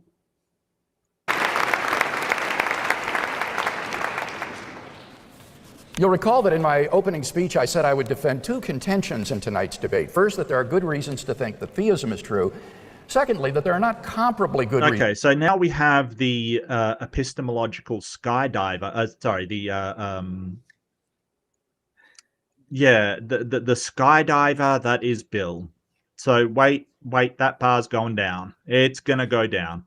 But I love that he's pushed back against his shifting of the burden of proof. I love that, because absolutely. And I mean, that is one of the things that lowers the epistemic bar, right? The bar of belief. Bill's bar of belief is that, well, you know, instead of me having to meet the intellectual burden of showing that it most likely exists, instead, I will just pass it over to you and have you show that it doesn't exist. It's probably the biggest. Yeah, I mean, holy crap. Holy crap. Reasons to think that atheism is true. Now, that's not the debate, Bill. Like, it's whether God exists, not whether atheism is true. And what does atheism being true mean? Okay, I know what he means, but it's kind of a really dodgy tactic, because atheism is a belief that God does not exist. Even in the philosophy of religion, the strictest philosophical sense in that field, even that, like, there are people that believe truly that a God does not exist. So what does that even mean? Wow. Okay, Bill, what the hell? Professor Millikan offered comparably good reasons for atheism tonight. Well, I think not. Indeed, he said, I have the burden of proof because I'm holding that God does exist, and that's the proposition under debate. I think that's incorrect. The proposition under debate tonight is a question: does God exist? And if he intends to answer that no, then he needs to give some justification for that. Otherwise, we're simply left with agnosticism as a sort of default position. But if he is going to answer the question under debate tonight, then he did. He did give reasons why. He basically said, hey, all of your reasons fail, for a start. That should be enough right there. Countering your reasons. That should be enough. And he gave some reasons as to, you know, minds only exist from physical matter. You know, if we're looking at, you know, your every cause has a you know, everything that exists has a cause. He also postulated, well, also everything that exists had a cause that is physical. We've never observed an immaterial cause. So that is a good reason to believe there is no God. But yeah, he's just trying to shift the burden of proof. Yeah, he should know better than this. Like, even if the topic for debate is there a God, Craig still has the yes position. He's still proposing an affirmative. Correct. Yes, so there is a God. This is bad. This is absolutely bad. What was the proposition? Does God exist? Yeah. I mean, it's not really a proposition. It's a question. But yeah, the person with the affirmative. I mean, don't get me wrong. I think that the negative has a burden to offer things, but ultimately it will come down to Bill proving that his God exists. Ultimately, he will have the higher burden of proof. I think that in debate, you really should, you know, the negative should proffer some reasons, but I think he's done that. You know, oh, it will come down to agnosticism. So this isn't whether atheism is true, right? If you know, I think that he's really using definitional sort of shenanigans to sort of try to shift the burden of proof. And for a doctor of philosophy like William Lane Craig, that's beneath him, quite frankly. He should just go, yeah, I will accept the burden of proof. Well, it's beneath his position of being a doctor of philosophy to shift the burden of proof. Sorry, go ahead. If he had a military apologist post instead of whatever university he works with, he'd be court-martialed for conduct unbecoming. He'd get his PhD taken away. Yeah, because this is beneath it. It's dishonesty. Yep. He's not engaging in good faith. He's using dirty tricks that are so low level. Randos on YouTube can see it. What are you doing, Bill? If I was Peter McMillian, I'd probably go in there and sort of point out something like Russell's teapot. Anybody can take the affirmative to something existing and, basically say, well, if you can't disprove the teapot around Saturn, then you have to believe it. And that's not how logic and reasoning is conducted. Like this is poor form, even for Bill. This is really poor form.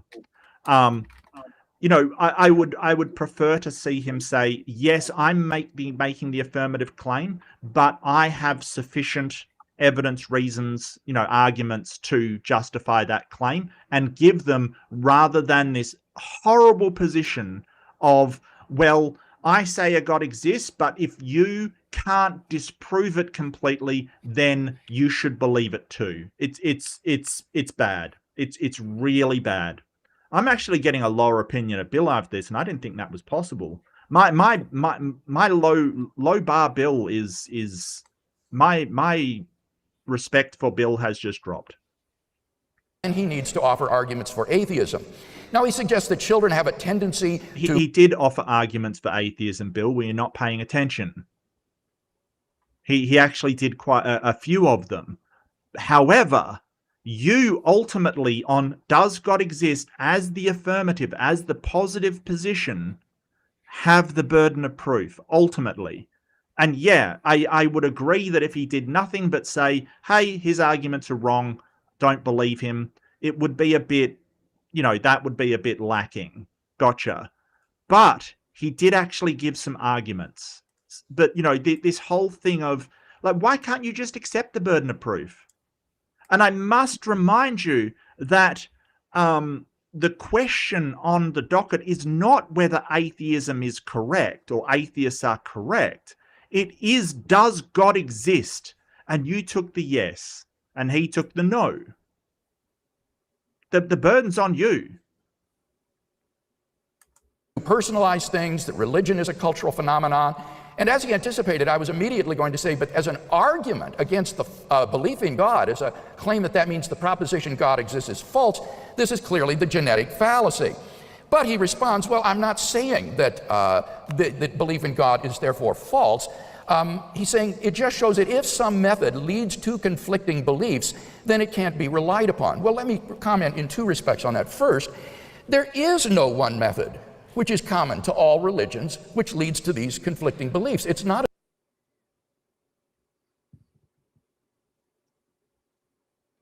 all religions Bill? All of religions have the same methodology. They have a series of tenets that have been held by a large number of people across many number of years. They have a holy book which tells them what the tenets and the dogma of that system is. They have rituals and observances, and they have indoctrination of younger people into that faith. They have the same methodology. Like, religion does have the same. Their methods inside that may vary a little bit, but the methodology, the actual overarching thing that they do, is why they're religions. Mm-hmm. I don't know. I don't see a lot of difference between how Islam perpetuates itself to how Christianity perpetuates itself. It's not a lot of difference. I'm sorry.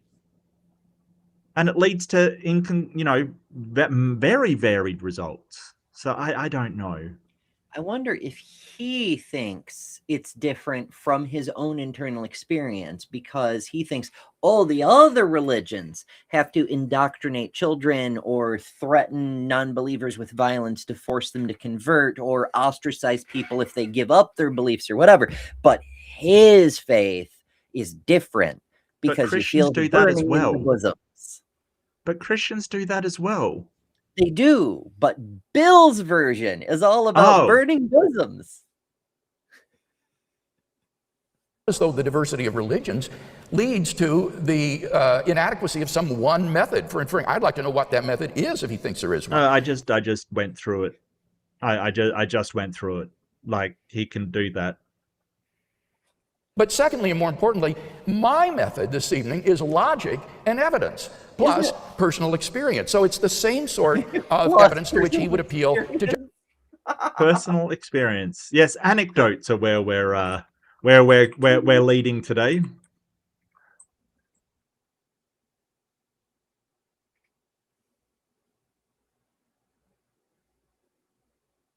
Justify scientific hypotheses.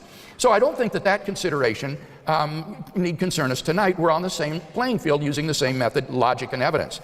He does give one argument for atheism, though, which is that the absence of evidence for God should lead us to think that God does not exist. Mm-hmm. Well, no, I think this is fucking hell.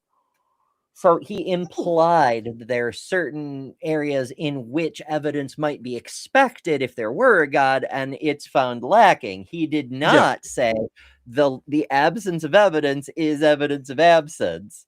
Fucking hell, Bill. Way to straw man what the man said moments ago. Well, yeah, it is a bit of a straw man, but I don't disagree. Like, a lack of evidence can be evidence of something where you expect to find that evidence and find none. I think that's really important, because, like, if somebody says to you that they have found a gold watch and you say, well, show it to me, and they can't produce it, that's evidence that they don't have it. You know, like, it is evidence that something doesn't exist if you cannot find that evidence where you would expect to find it.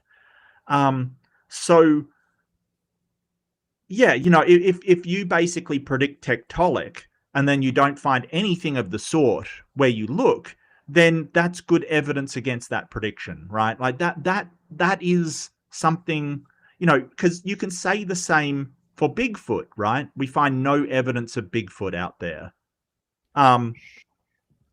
Right, and they say, well, that's not evidence that it doesn't exist. So I think it is evidence. If you would expect to find something like dung, you know, tracks, things like that, some more sightings that are not blurry video, you know, like stuff like that, it is evidence that you do not find that stuff when you should get it. I think that is evidence. Except Bigfoot Jesus, which obviously exists, and all hail Bigfoot Jesus, because, you know, Bigfoot Jesus. I did warn you I'm going to be using that one this month, okay? It's the closest thing I have to Santa is Bigfoot Jesus. That's fair. The absence of evidence. Hey? Got to get our holiday on. Yeah, and it's the closest thing I have to a holiday thing. Is not necessarily evidence of absence. For example, we have no evidence. Not necessarily, but inductively it can be. You know, like inductively, if we sonar the Loch Ness and don't find the Loch Ness Monster, it is evidence that there is no Loch Ness Monster down there, right? It can be. Not because don't forget, he smuggled in the necessarily, right? Which means that, yeah, sometimes absence of evidence doesn't necessarily mean the thing doesn't exist. Correct. But inductively, it is up with a reasonable reason why not. Like this touches on we often get the you can't prove a negative thing. You can actually. There's a few different ways. One of the easiest is to prove a contrary state, like the Earth is not flat because it is a globe, or close enough to a globe. You want to be pedantic about it. If you take one of the necessary states of the God being described and you show a contrary condition is reality, you have disproved the God. That God, Yes. that proposed set of conditions, you know? Yeah, but he won't go down to the Christian God. He'll just propose any random vague notion of God and sort of say, hey, you can't, evidence of absence of that is, I I don't know. I really think that it's more nuanced than just evidence of absence isn't evidence at all. I think it's not necessarily evidence, but enough of the things that are absent that should be there actually adds up to strong evidence that the thing does not exist. Right. Like somebody proposes, we found this dead body at the gas station. Person must have been murdered, but you check the videotapes and there's no person visible, and you poke around, there's no murder weapon. Was it an invisible killer who just magicked like at a certain point you go, maybe this hypothesis needs some work. Maybe the person just had a fucking heart attack, and we could do an autopsy and find out, but no evidence of, or absence of evidence is an evidence of absence. Maybe he was killed by an alien, like maybe at a certain point it gets absurd. Yeah, absolutely. Like, you have no evidence of an alien, that doesn't mean an alien didn't come down and kill him, necessarily. Okay, I think Bill's too caught up in the sort of and this is why people get frustrated with sort of philosophy people. It's because they drop in these terms like necessarily, where they're saying, hey, if it's not logically impossible, then it's possible. If it's in some possible world, then it's possible in this one, and it's possible in this one, and God's on. They make these arguments that people intuitively just go, yeah, that's fucking stupid. Like, that's actually stupid. A bit of more pragmatic approach by philosophers is probably a good idea. An early inflationary expansion of the universe. And yet, many cosmologists believe that such an era actually occurred. Or we have no evidence that there's gold on Pluto. We have evidence there was an early inflationary period. What is he talking about? What?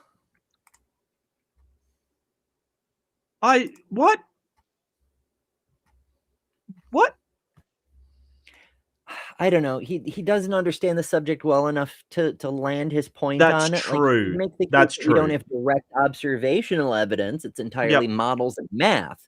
But every time we make a prediction based on the math and then look at the oldest light we can see, the cosmic microwave background, to see if the prediction matches up, there it is. So it has predictive power.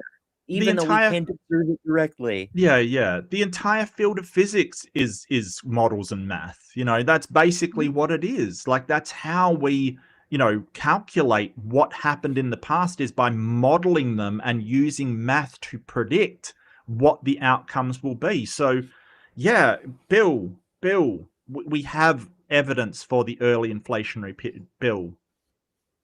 Bad Bill.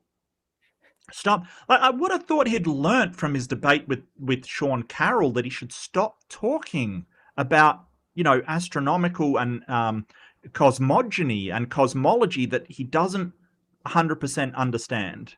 But no, apparently not. For example, does that mean, therefore, there is no gold on Pluto? Clearly not. So when does the absence of evidence...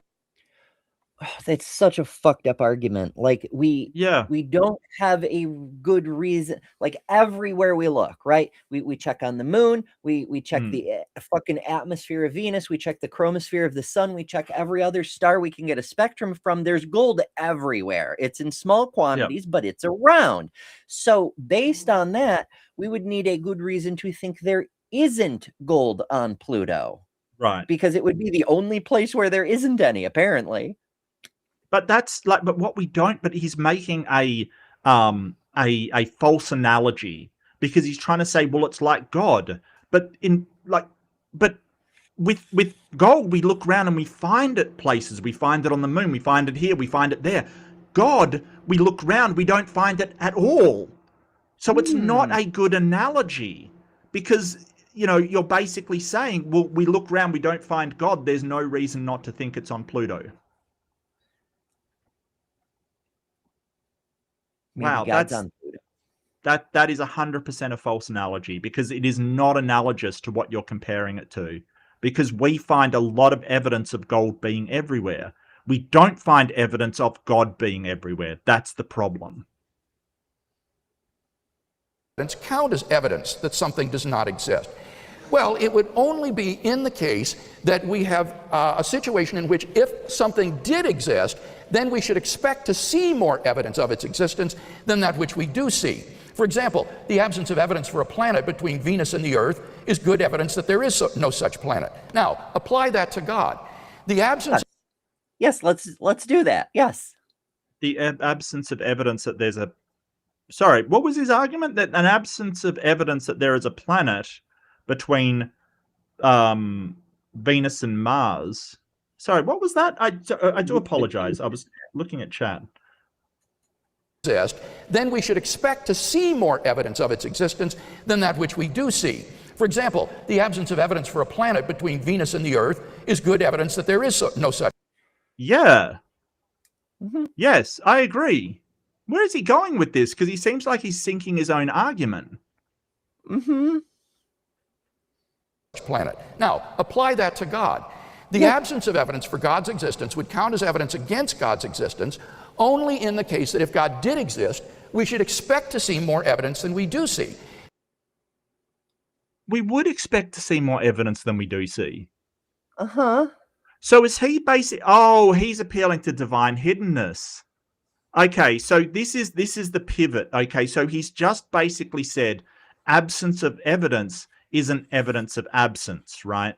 Like he's just made that claim where, and then said, well, absence of evidence of a planet between Earth and Venus doesn't mean that a planet must exist because there's absence of evidence, because we would expect to find evidence, right? So he's basically doing the same thing. What he's doing now is he's pivoting into divine hiddenness. He's saying we would expect to see no evidence of God because he hides himself. Wild. But what I would sort of strike back with is, well, if you basically are having it both ways. You're saying that, hey, if we there is no way to possibly distinguish between an absence of evidence and it not being there, and an absence of evidence and it's hiding itself that you can't possibly know, right? So Bill, at the moment, he seems to be aiming for agnosticism, right? It's almost like he's won up he's given up on the debate on getting the yes proposition through, and he's basically aiming for a draw, right? He's aiming for a, well, you don't know, so therefore you might as well believe. It's really terrible stuff. Yeah. But I would hit back on, how can it be reliable? Like, how can it be reliable if you could just say, well, if you don't expect to find evidence, it must exist? Because we wouldn't expect to find evidence of a teapot around Saturn either. We wouldn't expect to find evidence of aliens that are using advanced technology to hide themselves at Earth. We wouldn't expect evidence of a Bigfoot that has supernatural powers to hide itself, right? This is what he's doing. He's just inserting a ability to produce no evidence as one of the definitions of his God, and then claiming, well, you wouldn't expect to see evidence, so that actually shows that a God's out there, because you don't see anything.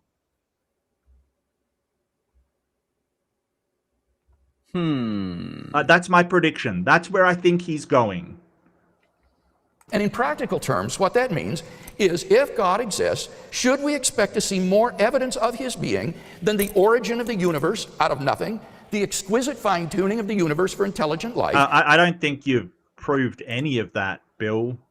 I think you're begging the question now. I think you're saying, hey, the universe was created by a God, without actually demonstrating that is the case.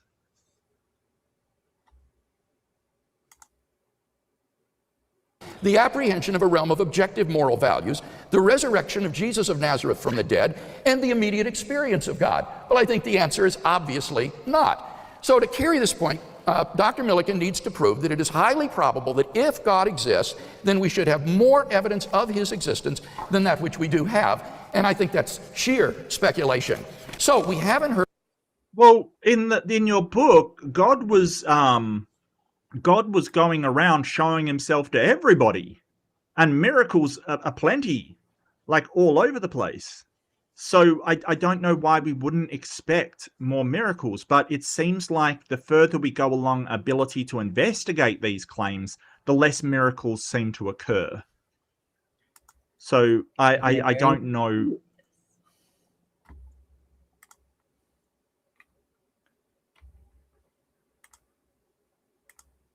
You okay, Ems? You look very concerned. Oh no, I'm all right. It's just okay. There's a lot, but yeah, it basically, it's like he's got a double standard, but he's also trying to invert it at the same time, and it's very strange. It is very strange. Heard any really good arguments tonight to think that God does not exist. How does he respond to my arguments for God's existence? Well, my first argument, he's not actually rebutting him on the all minds have a physical substrate to them, even if you want to include computers in that. Hey, it's all good. Like, where are you actually rebutting him on that? Maybe he's just going through the first section. He's sort of really sticking to his guns of shifting the burden of proof, though, isn't he? He's really sticking to that. Bad, Craig. No. Hey, hey, buddy. Let me explain why the fact I have no evidence is actually a feature that supports my hypothesis. Yeah. Wow. Go back to my PowerPoint. It doesn't look. Whoops. Sorry, Your Honor. I have absolutely no evidence, and that should prove the guilt of the person that I am talking with. Yes. That's how that works. Yeah. Peter, shall I help? No, that's all right.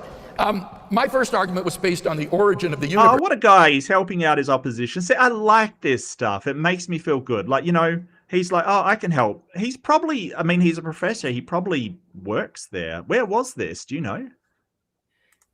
Shit. I knew at the beginning. It's one of the schools that Craig went to. University of Birmingham. Yeah, University of Birmingham. He's Hertford College, University of Oxford. Okay, yeah, gotcha. He's probably more familiar with the systems. I would say that most universities use similar ones in the UK. So Bill's probably not computer literate, really. Yeah. I'm just throwing shade at this point, quite frankly. That's, terrible, but... And I argued first that the universe began to exist. And here he says, well, but look, there are different multiverse scenarios, various models of the universe. I talked about those in my opening speech and explained that the Born-Guth-Vilenkin theorem applies to those and shows a beginning of the universe. No, it doesn't. You're wrong. You're just wrong, Craig. It doesn't. Both Guth and Vilenkin said that their theory does not argue for a beginning of the universe. It argues for a beginning of the inflationary period. You're just wrong. Wow. And then he says, but Vilenkin says that you can avoid the Born-Guth-Vilenkin theorem by positing a contraction prior to this one. Now, this is a statement from a letter of Vilenkin. Among a ton of other ways. And they both Guth and Vilenkin say that it does not address a beginning of the universe. You're just plain wrong. It's the beginning of the inflationary period of the universe. Like, consult with some... What frigging school was he at this point? Yeah, Talbot School of Theology. I was going to say, go see your cosmogony or cosmology department or your astrophysics department. But I would guess that the School of Theology that he comes from does not, in fact, have an astronomy department. I would guess. Stenger, which is very often quoted out of context by atheists. Let me read you the full context. Vilenkin says, you can evade the theorem by postulating that the universe was contracting prior to some time. This sounds as if there is nothing wrong with having a contraction prior to expansion. But the problem is that a contraction... you can avoid the theorem that he's positing, which leads back to a presumed singularity, but they're not saying that was the beginning of the universe. Okay, they're not. Like, he seems to think this is like, oh, well, if you evade this theorem, then it's got to be this theorem leads back to a god, and doesn't lead back to anything. It doesn't lead back to the start of the universe. It leads back to the start of the inflationary period. But if you want to avoid a start of the inflationary period, you can do it with a contraction. And that's one of the hypotheses that people have put out there. Oh, boy. So he's tickled that he's like, this gets misquoted all the time by atheists. Yeah. and by Vilenkin himself, apparently.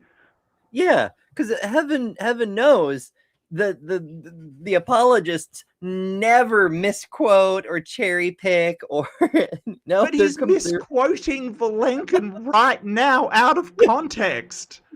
He's doing the exact same thing he's accusing his opposition of doing right now, in real time. Oh, boy. Well done, Bill. The universe is highly unstable. Small perturbations would cause it to develop all sorts of messy singularities, so it would never make it to the expanding phase. So he says, if someone asked me whether or not the theorem I proved with Bordenguth implies that the universe had a beginning, I would say that the short answer is yes. If you are willing to get into subtleties, then the answer is no, but. That is to say, you've got the problem with the messy singularities that prevent re-expansion. No, but. What is a messy singularity? If you asked me, the simple answer is yes, but the complex answer is no, but. Mm-hmm. And I agree. That's yeah. For simple purposes of conversation, we can say effectively the universe started at the moment inflation began, because it's the universe we know and understand. Local presentation, yes. Yeah. But if you want to get into complexities, then it's definitely a no but, because then we need to talk about the nuance. Yeah. But of course, Bill's just going, well, he disagrees with me that the universe, like in the complex, but let's not take the complex. Why not, Bill? Because it undermines your entire point. And and I'll just reiterate, Bill has quietly dropped this argument out of his lineup. As he got older, he just dropped it without nary a mention. Just, where did that go? As, physicist after physicist told him he was wrong about the VGB. BGV theorem. GB, yeah. Bordenguth-Vilenkin, yeah.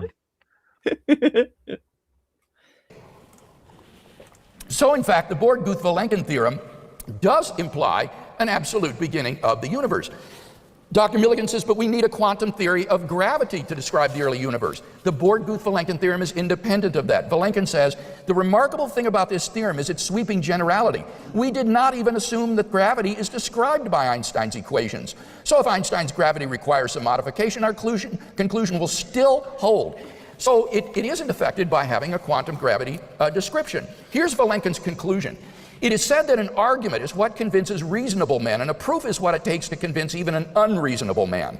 With the proof now in place, cosmologists can no he confidently states while being wrong about the BGV. Mm-hmm. And that is just a model of how I'm sure we will refine that model as we go along. And, I think he's strawmanning again, because Professor McMillian didn't really say that, hey, you need to solve quantum gravity to get this theorem. He's basically said, hey, without marrying quantum gravity to a theory of gravity that actually works in our own local presentation of the universe, we are missing parts of that beginning. And I think he's right. I think that if you can't marry quantum states to, matter and energy and all of that kind of thing, if you can't come up with a what they call a grand unified theory, you're missing something. And, I think physicists would say, hey, we're missing a lot. We've got a lot of work to do. We don't understand it completely. Longer hide behind the possibility of a past eternal universe. They have to face the problem of a cosmic beginning.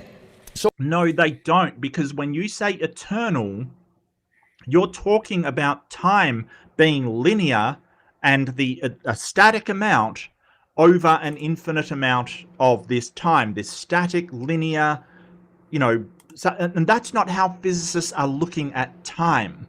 It's all relative to parts of each other. Like, it's not time. Space-time is not, time isn't its own thing. It's just a dimension of space. Like,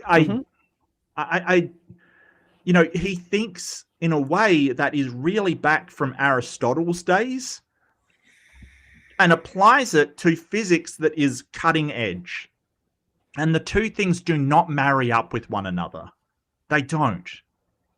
It's also, it strikes me that it's really, really grasping at straws, the way, like, it's grasping at straws of the grasped at straws with the thing about, well, if you can't do this, then you have to face the problem of a beginning. Is it a problem?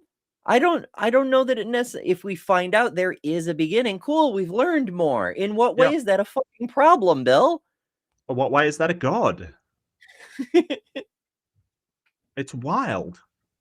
We've got good cosmological evidence that the universe began to exist, and Peter has yet to address my philosophical arguments against the infinity of the past. So we have... Well, I mean, by infinite, like I've said before, like eternal with a linear time and atemporal are not the same things. Like, if time didn't exist, it could have been infinite time, but that means time just doesn't exist at all. Right? It's both instant and lasts forever. So it's not like your problem is not a problem. If you stop thinking of time as a set linear progression that is static, like always the same. That's the problem. You're thinking about it wrong. You're thinking about it like an ancient Greek guy. Exactly. It's always a matter of perspective, because he posed in his opening, I forget if he went with the Infinite Reapers or Hilbert's Hotel or which freaking model he used, but like in every one of those cases, the failure condition that makes it a flawed analogy, a false comparison, is time. Because if you're dealing with an infinite quantity of anything in a finite period of time, you've broken your own example or puzzle or whatever the case may be. Like, again, if you find yourself with showing an infinity in your equation, you're looking at the equation wrong. You can't do the Infinite Reapers thing in a linear time frame. It doesn't work. And if you want to step outside of time from the perspective of the Reaper, all the Reapers are going at once. Good reason to think that the universe began to exist. Now, I suggest if the universe began to exist, then the universe has a cause. That also doesn't follow. Here, Dr. Oh, looks like your opponent fixed your... Why are creationists so bad at like PowerPoint and computers in general? I don't know. It's a problem. Mind you, I mean, I've had problems with my tech before. I do admit tech stuff, but it seems to happen to them an awful lot. Like an awful lot. That's okay. I just want to throw that out there. McMillian says, but we don't experience creation out of nothing. That's right. Now, why is it a transcendent cause? And where does it transcend to? Right. So, like, where is it then? If it's just not here, cool. But where is it then? Yes. So, when I sort of think transcendent, I just think in between any two realms kind of thing, from like the realm of the imagination to like when you make something, it transcends your imagination and becomes into the real world, right? Like, I'm just using it as a descriptor of sort of crossing those boundaries kind of thing, or whether if it stays in the realm of the imagination is never realized, then it's just not transcendent. Or if it's, you observe something physical and then you make a model of it, it transcends the physical into the realm of the imagination. So they're using it differently, which suggests that, they think there's a special magical realm out there that, is doing this without showing that it exists, showing that it's even possible or even plausible that it exists. Like, so why should we accept, I would want to know the definition of transcendent that he has there. I really would like the definition, because I feel like he is smuggling in supernatural rather than, transcendent, which just means one region into the other. Look, you can transcend boundaries of a country, right? That's what transcendent means. It just means crossing a boundary. That's all. Like, transcendent research would be research that, crosses the boundary of what we know already. That's how the word's used. But I feel like he's trying to smuggle something in that shouldn't be there. But rather, we don't experience things coming into being without material causes. That's true. But if something cannot come into being without an efficient cause, it is even doubly impossible for it to come into being without an efficient cause and a material cause. This is even more absurd than something coming into being without an efficient cause. David Hume, so beloved to Professor Millikan. Yeah, I mean, the efficient cause, if you've got a maximally powerful God, how is that efficient? An efficient cause? Like, okay, so efficient cause, the agent, force, or action that brings something into being or initiates change, essentially the dual or source movement distinct from the thing being changed or the reason for it. Okay. So it's the what made this happen. So it is a sufficient cause. Yeah, that's kind of, yeah.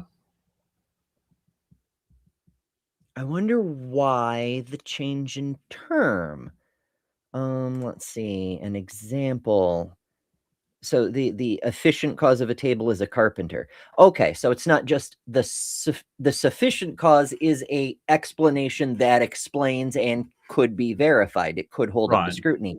And an efficient cause is not just the explanation, but also the agent that's carrying out the act of the thing, as I understand it. But does everything have an efficient cause? No. No. So what makes you think this has an efficient cause? Mm-hmm. Like, you're just basically renaming an assumption that an agent is involved as an efficient cause. We'll show that it has an efficient cause. Right. It's Ray Comfort's who created the universe. Right. In scholar speak. A painter has a painting. A creation has a creator. Or are you just assuming that everything is created has an efficient cause? Wow, okay. Said, I never asserted so absurd a proposition that anything might arise without a cause. I only maintained that our certainty of the falsehood of that proposition proceeded neither from intuition nor demonstration, but from another source. Even someone like Hume recognized that it's absurd to think that something could pop into being with neither a material nor an efficient cause. Dr. Millikan says, but well, he didn't say, no, he said that everything that began to exist had a physical cause. Like, what do you mean either? Show me something that has been created in the physical world with no physical cause. Just an efficient cause, just an agent sitting there. Like, we covered this. You covered this, Ember. You said, I don't will a chair into existence. You've got to actually go out and make it. Like, what? Okay. Show me something concrete that has been produced by only an efficient cause. I will wait, but I won't hold my breath. Because I don't want to die. Quantum physics posits the origin of things out of nothing. Not at all. As I said in quantum physics, the vacuum is a sea of fluctuating energy. It is not nothing. It is what they call nothing. Okay, so this is where he doesn't understand physics again. So when they refer to nothing in physics, they're talking about no space, no time, no matter, no energy, right? They're talking about basically no, not just no physicality, no energy, nothing, I guess he would use the term material at all, right? It's just quantum fluctuations absent anything else. But he's looking at it from a philosophical perspective, no thing being the absence of literally anything. And I don't know what that is. And I think that Tracy Harris pointed this out the best years ago on Atheist Experience when she said, like, what is nothing? Can you describe it? Can you show me a nothing? And they're like, oh, but nothing doesn't. Then why are you talking about it like it's something? Like, they start this, they talk about nothing like it is an actual thing, and then go, well, something can't come from nothing. But when physicists are talking about it, they're talking about no space, no time, no matter, no energy, and quantum fluctuations. There's no material thing, but there is quantum fields there. That's it. So they're not using the same terms at all. Connie Chida, the philosopher of science, says vacuum fluctuation models are far from being a spontaneous generation of everything from naught. But the origin of that embryonic bubble is really a causal process leading from a primordial substratum with a rich physical structure to a materialized substratum of the vacuum. This process includes that weak kind of causal dependence peculiar to every quantum mechanical process. So quantum physics is not an exception to the principle that if the universe began to exist, the universe has a cause. Yeah, but if the universe is in a state that has none of those things that I pointed out, it has no time, Bill. No time. No space, no time, no energy, no matter. Okay, but no time. So your eternal universe that you say can't exist, well, what is it without time? It's atemporal. Mm-hmm. I mean, to have anything resembling causality, you'd have to have some type of time stream, even if it runs in a different direction than the one in our universe. What is that? We don't know. Can quantum fields spontaneously do things without time? When we manage to find something to test without time, we may be able to tell you. We haven't done that. Is there something else that could have triggered this? Was it a god? We don't know. But nothing says that it was. Like, he's trying to use this. It's like Deepak Chopra using like physics and quantum stuff to try and say, hey, there's another universe out there where you're a, millionaire or something, and all you need to do is visualize it into existence. No, that's not how that works. No, stop. No. Stop misappropriating physics, Bill. Yeah, exactly. Bad Bill. Bad Bill. A cause. Finally, Dr. Millikan says this commits the fallacy of composition, reasoning that because a property is held by a part of a thing, therefore it's held by the whole of the thing.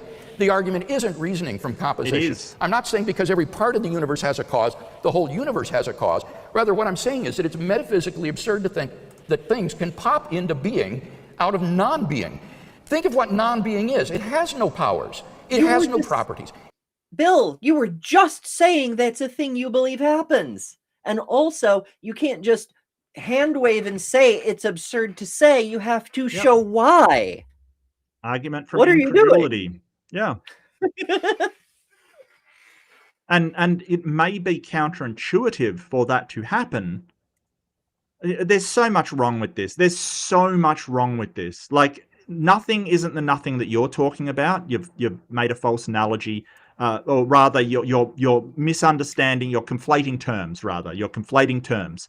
Nothing doesn't mean the nothing you're talking about. You're basically saying it's impossible without showing that it's impossible, right? You're making a positive claim that it cannot be done. It cannot happen. But we see quantum particles popping in and out of existence all the time, or at least that's what it appears, right? So you need to actually back up your statements. Just saying, oh, but I don't think it can happen. No one cares. Nobody cares. But, it's motivated reasoning. He doesn't want it to be possible, because if it's possible, then it's possible his God doesn't exist. And he doesn't want to cross that, because he has to say it's impossible for my God not to exist. I'd love to ask him, like, do you think it's possible that a God doesn't exist? I should ask that more in debate. Is it possible? that a God doesn't exist and everything was natural causes, and just see what they say. It has no potentialities. So how can the universe pop into being uncaused? How do you know? We've never seen nothing before. Like, if you've done experiments on nothing, Bill, and found it has no causal property, that's fine. But you're making these claims about something that nobody's ever seen. Wow, okay. From literal non-being. That's clearly metaphysically impossible. It is far more plausible to think that the potentiality of the universe's existence lay in the power of God to create it. Professor Millikan's final objection... Yeah, so instead of quantum particles being in such a state that they can create a universe, or a universe coalesces from interactions between those quantum particles, or, you know, any of the millions of other hypotheses that are out there, like, you know, membranes or any of them, right?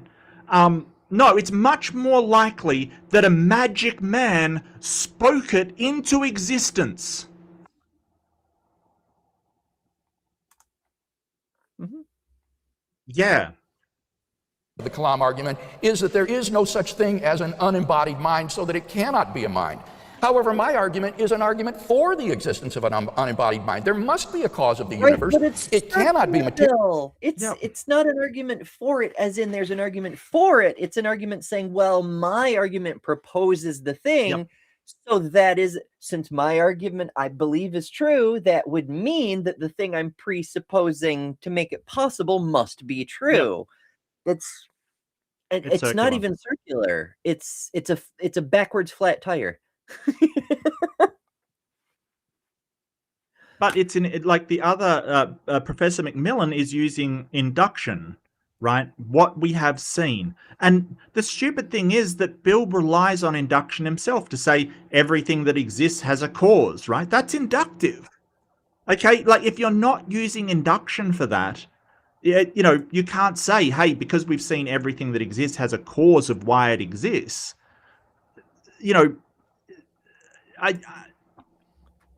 he uses it himself. And then when we say, hey, but inductively, you know, all of the things that have a mind, trillions and trillions of examples, all have a physical substrate beneath them that requires, you know, it is required for a mind. And I might add, the more complex the mind, the more complex the physical structure behind it, right? Not necessarily bigger, but the more complex it will be. So we get, you know, animals and simple things with simple, you know, minds. They just react to the world around them. And then as they get more complicated, the complexity of the mind goes up, and the ability to, you know, abstract reasoning and interpret things, make jumps in intuition and logic and all of those things does go up. So you've got a problem where you're basically saying, well, instead of this where everything else needs a physical medium, and the more the physical medium gets complex, the more complex the mind, there's this exception of God, which has no physical medium, but it's got the most complex mind known ever that could ever possibly be. There's a problem there inductively.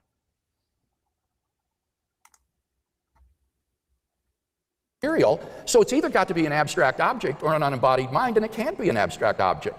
Besides that, I think we're acquainted with our... An abstract object or embodied mind. Why can't God be an abstract object?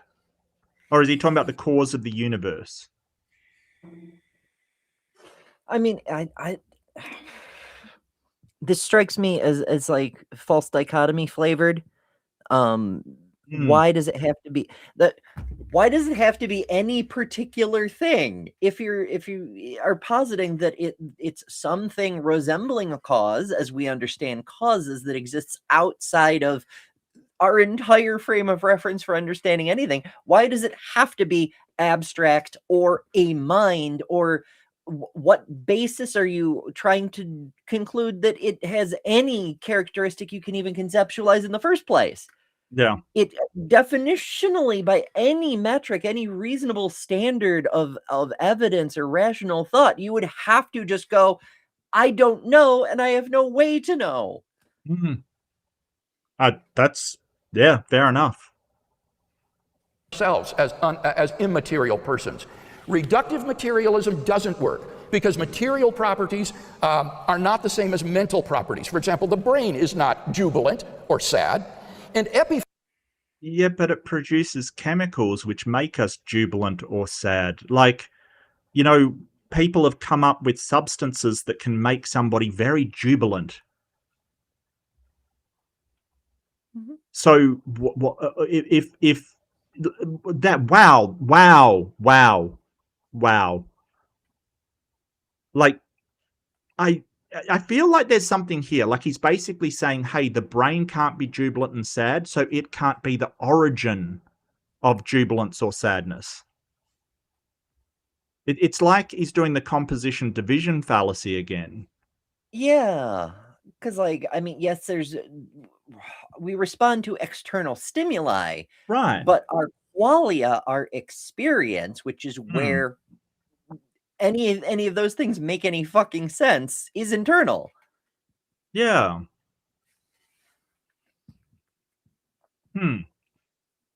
Phenomenalism, the view that the physical brain has mental properties, is incompatible with properties like self-identity over time, intentional states, freedom of the will, and mental causation.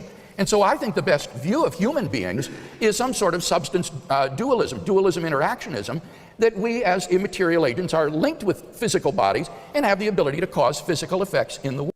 Well, it's great that you think that that's the best thing, but would you show your work, Bill? Would you demonstrate, first of all, how the fuck that's possible, and second, why you think so? Yeah. He's just stated it as, well, I think this. You know, it's funny how he goes to, when he thinks astrophysicists, you know, support his hypotheses, he's name-dropping them all over the place, but he goes like to something like substance dualism, and he's just like, yeah, no, I've got no one to quote on that one. Yeah, show me the doctor that believes in dualism. You know, suddenly, we're not dropping the scientists anymore, because dualism's just a relic of a bygone era as far as our current scientific understanding is concerned. Like, no, there's not going to be a neurologist who goes, oh, look, you know, I'll prescribe you this for your brain, but I'll prescribe you 3 Hail Marys for your soul. You know, like that. None of them think that, you know, no reputable neurologist thinks that, you know, your jubilance is something that's coming from your soul.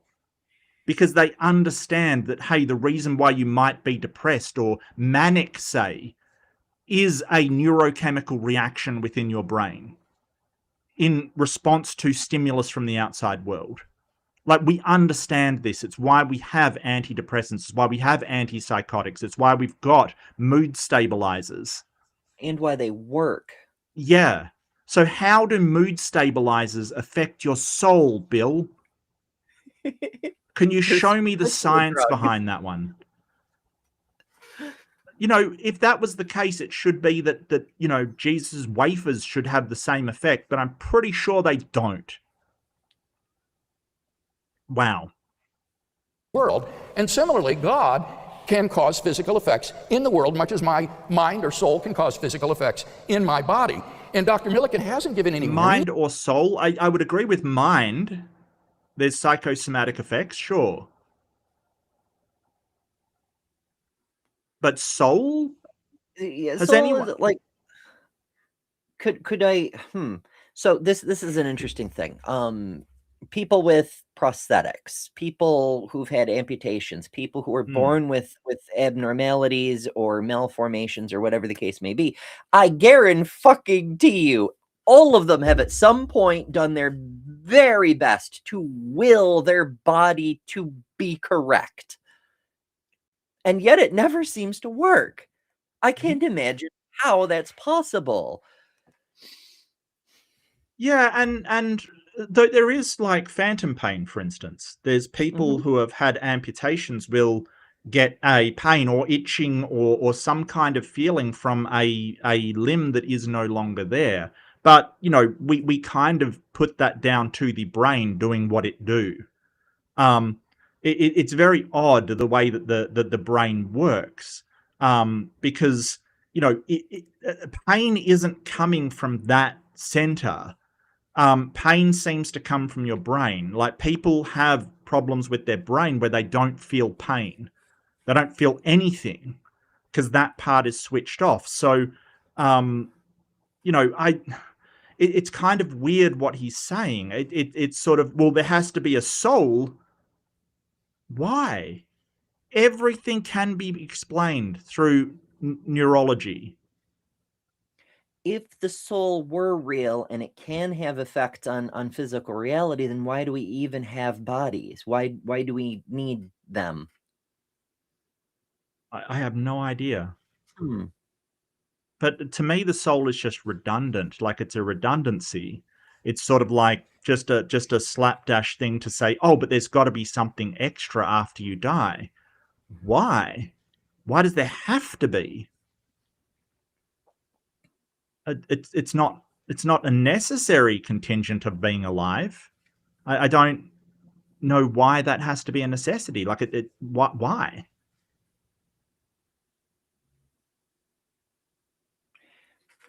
Yeah, I don't know. Argument to think. Yeah. I'm the best I've ever been able to come up with is something like Aristotle's version, where it's the animating life force. It's the difference between Right. a living body and a dead body. Right. It's that je ne sais quoi that causes metabolism to happen in that special order that causes a organism to continue to function.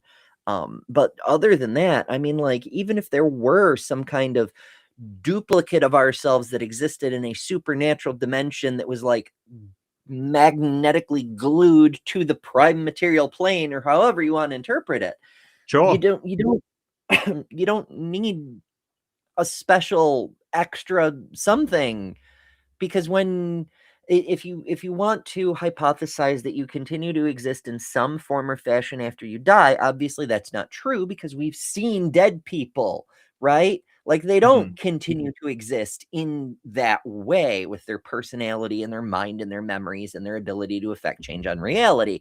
But because their existence has come to an end, then philosophically speaking, they no longer exist within time, which means they exist outside of time in exactly the same way that God does.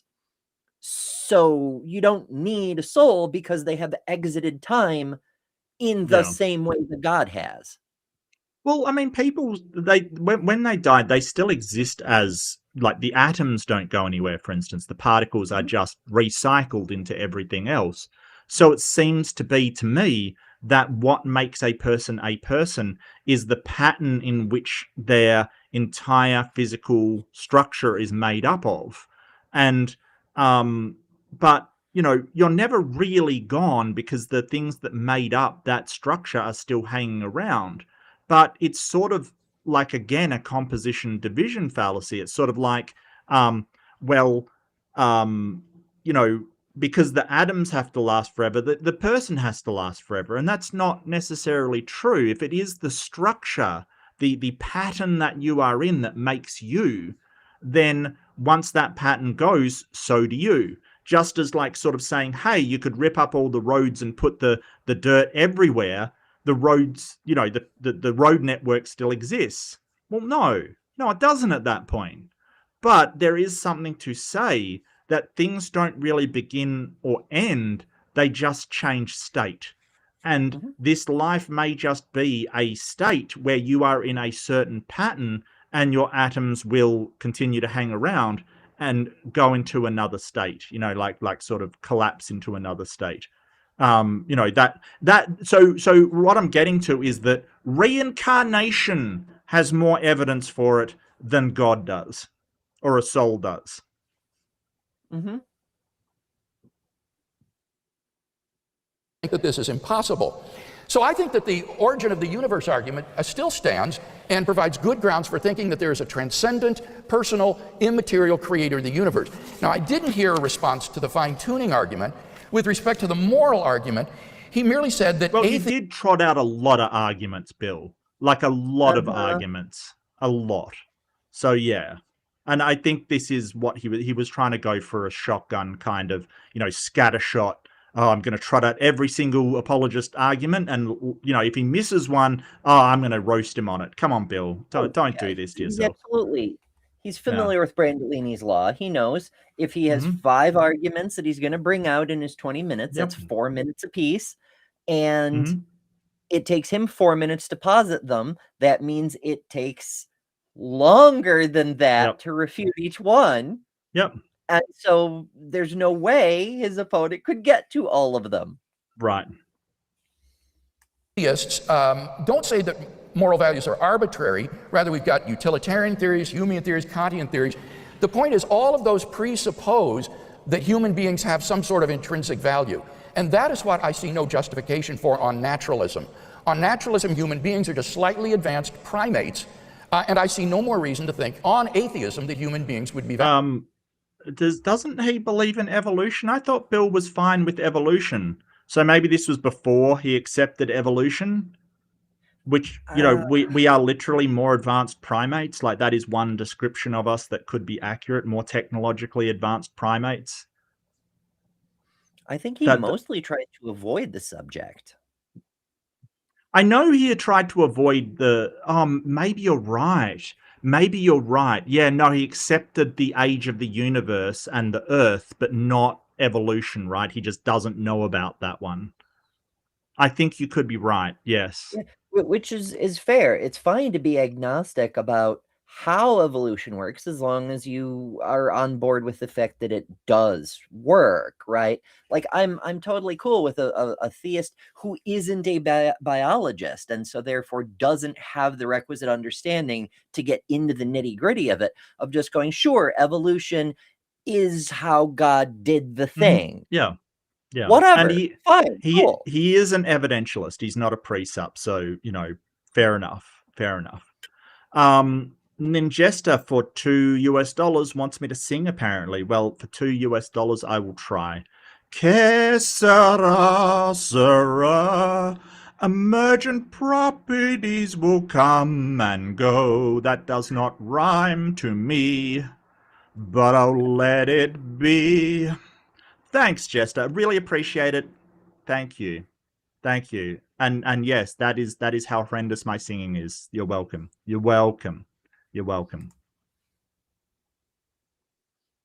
I will be caroling in front of churches to annoy the theists later. Thank you. I love caroling. Oh, really? That's awesome. I've never been caroling. Isn't something that happens around here. It definitely isn't something that happens. We have like carols in the park, like you go someplace, but no one will ever rock up at your house and carol. That won't happen. Probably because half the Australians would like go, fuck off, you can't. Like they really wouldn't like it. So, It's very similar here too. Yeah. Although we have a whole lot of people just don't like that, but we'll like set up things. Like sometimes people go caroling at hospitals or what have you, and there's a couple of festivals. Fair enough.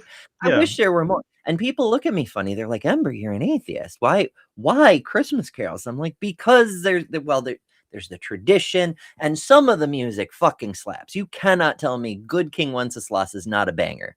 Yeah. There's some horrific ones then, though. Oh, I mean, yeah. I remember one that was like the Christmas shoe or something, and the red shoe. It's horrific. It's horrific. Absolutely horrific. It's like about a kid who buys a shoe so his mum can have 2 shoes in heaven, kind of. It's like, oh my god, this child needs therapy, not a shoe. Like, seriously. Anyway, enough of that tangent. Hey, I think people should sing. I think people, even if you're not good at it, you should sing. People should dance, even if you're not good at it. Express yourself however you wish. Yeah, for I'm one, totally fine. It's part of life, right? Like you should be able to do something even if you're not good at it. But for two, when I was very, very little, I met a professional singer, and I can't remember his name anymore, other than he was a brown-skinned fellow. I assume he was a jazz musician because he was wearing like an old style tuxedo. It doesn't matter. I was really, really impressed with his singing. And I was like, how did you learn to sing so good? And he looks down at me and he goes, sing every day. Yeah. That's how you get good at things, is you keep practicing them. So even Yeah. if you suck, just do it and you will get better. Maybe you'll never be Taylor Swift, but you'll get better than you are now. Hmm. And I also think that yeah, no, I get you. Yeah. Valuable than chimpanzees or baboons. Moreover, it's very Yeah, difficult. except that, like, from a subjective point of view, we find ourselves to have intrinsic value because we are human. Humans are us. Like, it's sort of, I won't say that the universe considers humans to have any special property whatsoever, right? Independent of human minds. But I prioritize humans and find them to have intrinsic value because I'm human, because I am one of us. And so is Ember, and so is my chat, and so are you. That's why I prioritize them. And that may be subjective because the universe doesn't think that we're special at all. But that doesn't matter. I still prioritize us. Mm-hmm. Yeah, the universe doesn't on seem atheism to see any. the universe doesn't seem to notice us in any noticeable way, aside from the environment on our own planet here. But the sun seems blissfully unaware. Alpha Centauri certainly doesn't notice. And the more distant you get, you go more than 30 light years, you can't even see our star from that far away. It's meh, the universe isn't too interested. But here's the thing, because we're designed, for lack of a better term, by evolution as a social species, our cognitive processes are effectively a semi-optimized data processing system that sorts and prioritizes information, I and prefer so we meat computer. Yes, that too. But we do a lot of what we do is based on instinct. A lot of our stimuluses are emotions, which when you break them down are just logic processes. It's just a program. You get this input, you get this output, sort of thing. And so, like, for people who enjoy that sort of thing, cuddling generates good feelings. And so we want to cuddle because it makes the good feelings, not because there's some high epistemological standard where we have deduced that humans must have some higher value or whatever. No, it just feels good, Yeah, and Geronimus, I get you. You value chimps too, yeah. But you'd probably, I mean, I'm guessing you'd probably value a human over a chimpanzee, and most of us would. But as humans, we've learnt how much we are not removed from the rest of the biosphere. How much the environment with all the animals, insects, fish, everything is tied to our own well-being. Like this idea that, so in a way, we kind of prioritize life over everything. But I think that for me, it's because I'm human that I prioritize humans over everything else. But that doesn't mean, like, it's not a black and white thing. It's not like, oh, well, I prioritize humans, everything else can go to hell. No, that's not what I'm saying at all. So, but most of the reason why we've got to value all of that other life is because humans are not disconnected from all the other life on this planet. It is all interconnected. And, things like if the bees die off, we are screwed. You're 100% screwed. Like, that is humanity in big trouble. Well, just, a thrown out ecological system is a disaster. And I will point to, say, tilapia. I think they got into China or something, and now their rivers are full of tilapia, and they basically have to remove them by the barge load. Invasive species will fuck up your ecosystem. Yeah. But an ecosystem fucked up will start to fuck up humans as well, right? And I will point to work its way up the food chain. Yeah, and I'll point to Australia and the cane toad for that one. Like, seriously, that is screwed. It's dangerous. Source of moral obligation. Why would we have moral prohibitions and obligations if there is no one to prohibit or command them? As chemists and ethicists, no one to prohibit or command them? There is someone. It's us. Yeah. It's not one being, it's all of us, you know? It's Yes. a bunch of humans get together and they're like, "You know what? I am really tired of the fucking lions eating our fucking faces. Would you Yeah. all like to, like, stand with me and tell the lions that we can take our sharp, pointy sticks and tell the Grab a lions to stick. fuck off?" Yeah, Yeah. grab a stick, people. Yeah. Yeah, I mean, we almost wiped out wolves at one point. I didn't know that. Like, apparently, human children were being eaten, and the humans decided to almost specieside wolves. Yeah, and you know, I that's an extreme reaction, sure, but yeah, humans. What are you going to do? We're weird. Alike recognized prescriptions require prescribers, and moral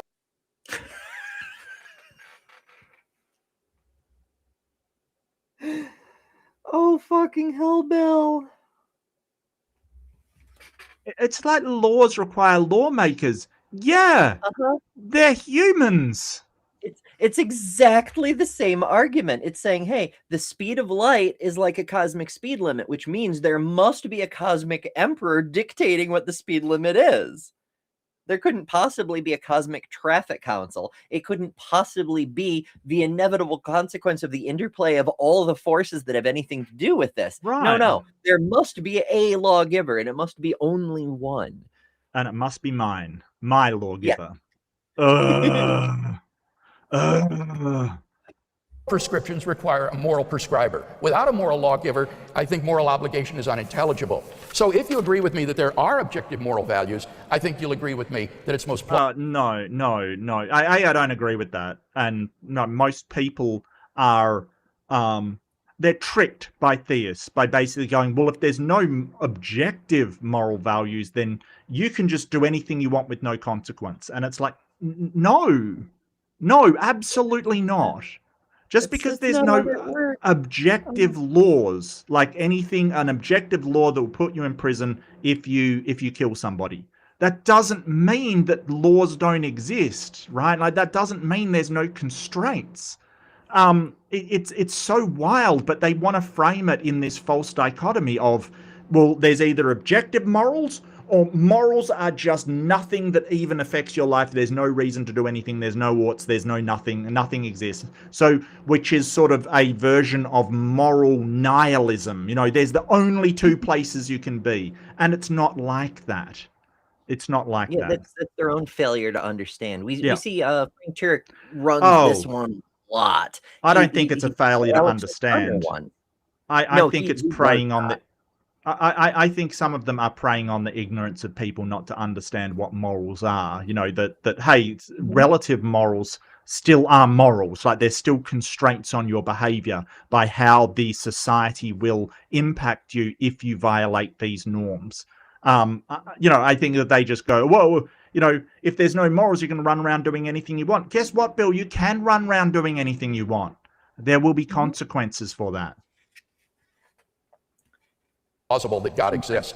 I'll await to hear Dr. Milliken's refutations of the other arguments that I offered in my opening speech. In fact, Patrick's mention of the problem of evil, it kind of touches on that in a different way, insofar as there aren't always consequences. If there were an all-powerful judge over the universe, it should never happen that bad things happen to good people, or bad people get away with everything, become the president of the US for the second time despite all the felonies, and become billionaires as a result. Like that should never happen if there's anyone in charge, you know? But I think Craig's position on this would entail that, in fact, bad things aren't happening to good people. They're good things. We just don't know how they're good yet. You know, like that's the whole point, that he thinks that if God decides everything that's happened, then what if God decides everything and everything in God's plan is good, what is evil? What is evil? Right. People deciding to do stuff. That's the only thing I could be, condemned as evil. Yeah. He himself says that you can't understand good without an absolute good to compare it to. You can't understand evil without an absolute evil or lack of good to compare it to. I don't think that's true. No, it's not. It's Yeah. another bad analogy. I mean, all analogies are bad analogies, but it's like saying you can't understand Mount Everest is tall without having the absolute mountain to compare it to. You know, it doesn't make any fucking sense. Yeah. Wow. Okay. I think I'll call it there. We're probably gonna have to do a part 3, I would say. I don't know how much of this is questions or whatever. I've got no idea, Ems, but yeah, I think that's a good place to call it. 1 hour 150. But yeah, I think so too, because they're gonna, well, it'll be Patrick's rebuttal next, but then closing that probably shouldn't take too long, and then we'll see what happens from there. So yeah. One moment, and I will have, I probably already do. I don't know what the hell I'm doing. It's fine. That's okay. I rarely know what I'm doing, Amber. I have said this from the start of this channel. I've got no idea what I'm doing. Please forgive me. Please, please, please, please, please. We're all just doing our best. Yeah. Well, I mean, if you could do any better, you'd probably be doing it. So, you know, yeah. Unless I were slacking. Okay. Yeah, we're all set up for next time. Beautiful. What are your thoughts on that one? What are your thoughts on the part 2? I'm as you might expect, I'm very not impressed with Craig, but we got to think about all kinds of interesting things. That's true. Cosmology and metaphysics and all sorts of philosophy. I learned a new term, efficient cause, you know. It's right. It was pretty neat. Yeah. Yeah. Yeah. No, I do agree. And I think that, you know, Bill, I dropped a lot of respect for him, and I didn't have a huge amount to begin with, because these kind of arguments, and you know, the fact that he has been demonstrated to be wrong about the origin of the universe as physics perspective, the Borg-Guth-Blanken theorem, that he's confidently misrepresenting it and then accuses his opponent of misrepresenting it. And the fact that we, you know, in the last 10 years, we haven't seen that from him since, is really telling that he doesn't, you know, he's learned, oh wow, I was wrong about that one, let's just quietly drop that one but still make the same arguments. I found a lot of his stuff to be these declarations which he hasn't proven, hasn't even given arguments for. He just declares them to be so. And that worries me, because, you know, I feel like he is preaching to the choir. He's preaching to people, or he's giving arguments to people who already believe. And what backs that up is he said that none of these arguments that he gave were the ones that convinced himself. They are arguments he gives so that people who already believe will continue to believe. And it's sort of telling, because we're giving arguments about why you should stop believing in a God, why it's probably a bad idea, why it's detrimental to humanity, why all of these reasons, why it's probably just not true. You know, like, it probably is not true that a God exists, but he's not doing that. He's an excuse apologist, you know, excuseologist. He's excusagist. That, hey, if you can't find evidence, if you can't convince yourself, if you can't get any kind of support from the real world out there, here's some things you can think about to still convince yourself that this God does exist. And like, it really worries me that they appeal to a lack of evidence. You know, like, what evidence would you expect except the creation of the universe, morality, logic, and all of these other things? It's like, but if you don't believe it already, you're basically saying to the people that don't believe, there is zero evidence whatsoever. Nothing. Yeah, we have, and again, it's not just show me there's a God, it's show me it's your God. Even if I can see there's a God, cool. Which one do we pick? How do we decide? How do we know? It just it's so much but most importantly, I think you're right that Craig, he will sometimes name check people when he's trying to like borrow authority. When he doesn't do that, it tends to be something he's less certain of. So he's kind of revealing his hand a little bit. Yep. He shows when he's less certain of stuff. And the fact that he is widely hailed to be the best Christian apologist on life presently, and he has that towel. It just it's so wild. And also one other note that I forgot to mention last week when we were introducing this. This is one of the debates that Cam from Capturing Christianity says everyone ought to watch. It's from that list. Right. I mean, it's fun. We're learning shit. Well, but that's a good point. Like, what if these aren't like, if somebody is questioning their faith and they want to get a idea of it, what if the reason why suggesting it is for people who already believe, are already convinced, are already solid about it, and they just want to basically get some sort of justification for their belief? Because I can imagine if you already believe all of this stuff, William Lane Craig is a very good speaker, definitely better than Peter McMillian. He's authoritative. He makes these convincing arguments with an authoritative tone that convince people of the true justification of our Lord is this. Like, he really does speak in an authoritative way. So if you're sort of easily swayed, I can imagine this would be very good to keep people in the church. Keep people believing, and let them say, hey, but there's a preponderance of, it's most likely that a God exists, and so therefore I'm justified. Even though if you drill down on the actual arguments, you'll get jack shit. It's a mystery, Mark. His ways are higher than our ways.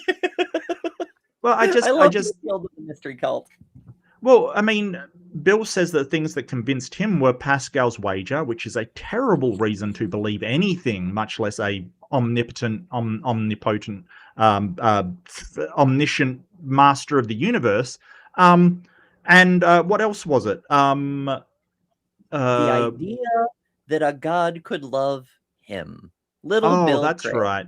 Anecdotal evidence. Yeah. Yeah. It touched him his so feelings. Much. It's a good thing for Christianity that he didn't read the fucking Quran first, because you get it's the same sort of thing. Allah knows you're a fuck up and he loves you anyway, kind of deal. Yep. Yep. Absolutely. Absolutely. But yeah, so if he was sort of, I guess if it's more honest, but he's a philosopher, so he does philosophy arguments, and Pascal's wager and your feelings aren't really a philosophy argument, like they really aren't. But I feel like he should be presenting the ones that convinced him, but he's not. No, because he knows they're not convincing. It's the same thing as what's his name from the Genome Project. I want to say Watson, but I don't think that's it. It's not important. God, how could I have forgotten that? I know, it's like right there, but it's not important. Like, whenever he talks about his conversion, he says, instead of what converted me, I'm going to tell you something else. And he'll usually bring up C.S. Lewis or some shit. And it's because his own conversion thing is just really dumb. And Francis everyone will Collins. see it. Francis Collins. That's it. Yeah. So they asked him, and I want to really point this out, because they asked him whether it was the DNA, the Human Genome Project that he did that made him believe in God. And he said no. He saw a waterfall that had split into three and it reminded him of the Trinity. That's what he said.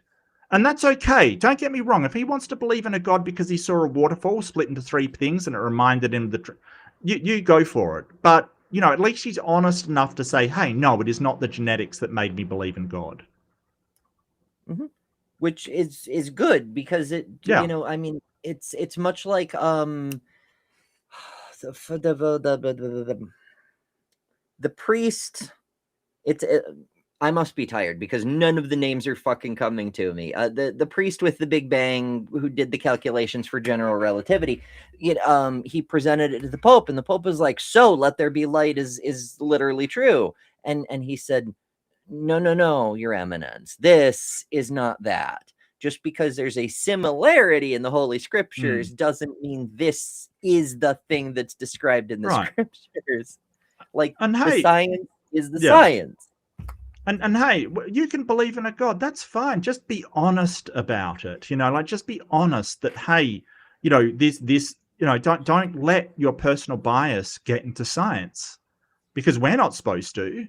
If I believe in astrology, I'm not supposed to bring that into science. If I believe in, the sanctity of human life, that doesn't come into science. Science is independent of your biases. And so, just leave it at the door. It's okay. You can pick it up on the way out. That's fine. Stop trying to shove your personal beliefs into science. Because science stops working at that point, and we really, really need it to work at this point. Like, it really is necessary for it to work. Please. Anyway, no, I enjoyed that. I thought that Bill was actually, I was surprised. He was kind of, I'd never heard of Peter McMillian before. He made some really good arguments, and hey, he crushed him. Like, he really did. I think he does have lots of practice. Like I said, he does a lot of debating with the Oxford Debate Club. Right. Because of their nature, you can really only watch your debates on their channel. Nobody can gotcha. Gotcha. So, yeah. So, but he did fantastic, and I thought his counter rebuttals, like his rebuttals to Craig, were really good. And in fact, he accurately predicted his rebuttals in advance, kind of thing. Like, I found that, Craig's counter rebuttals, they didn't actually like tear down what McMillian had said. They just said, "Oh, well, this is what I said in the first place. Let's misrepresent what he said, and that makes it not work." And it's like, yeah, but you're misrepresenting what he said. That's a straw man. Craig doesn't care. He's on a book tour for his Reasonable Faith book, and everyone there's going to buy a copy no matter how he does in the debate. So he doesn't give a shit. That's true. Yeah, fair enough. Fair enough. Anyway, thank you so much for joining us. If you could like and subscribe, that can be your Christmas present to me. I will appreciate the hell out of it. I may actually like re-gift it, but that's okay. That's okay. I might re-gift it. I might not. It may be there when you come back on my mantle looking pretty, but a like or a subscribe is always appreciated no matter what happens. It's the thought that counts, really. Thank you so much, Ember. This has been a blast as always. Had a lot of fun. Next time it'll be at yours. I presume I'll have to get a debate from somewhere, but because maybe it'll end on there and then I'll choose. And I think it's about my turn anyway. I mean, who cares? But if we can knock this out, it'll be the last debate of the year, and then we'll start a new year with a new debate. Ooh, that'll be nice. Yeah, absolutely. Fantastic. Okay, well, don't forget, everybody, thank you for being here. Thank you for chatting. Thank you for being obnoxiously raucous as usual. I always appreciate it. Don't forget, especially around this time of year, be kind to yourself. It's a very stressful time. Be kind to yourself. If you can't get everything done that you want, it's okay. Don't be too hard on yourself, okay? Just be kind. Be kind to each other, and I will see you in the next one. See you, people. Oh, I'm in a singing mood now.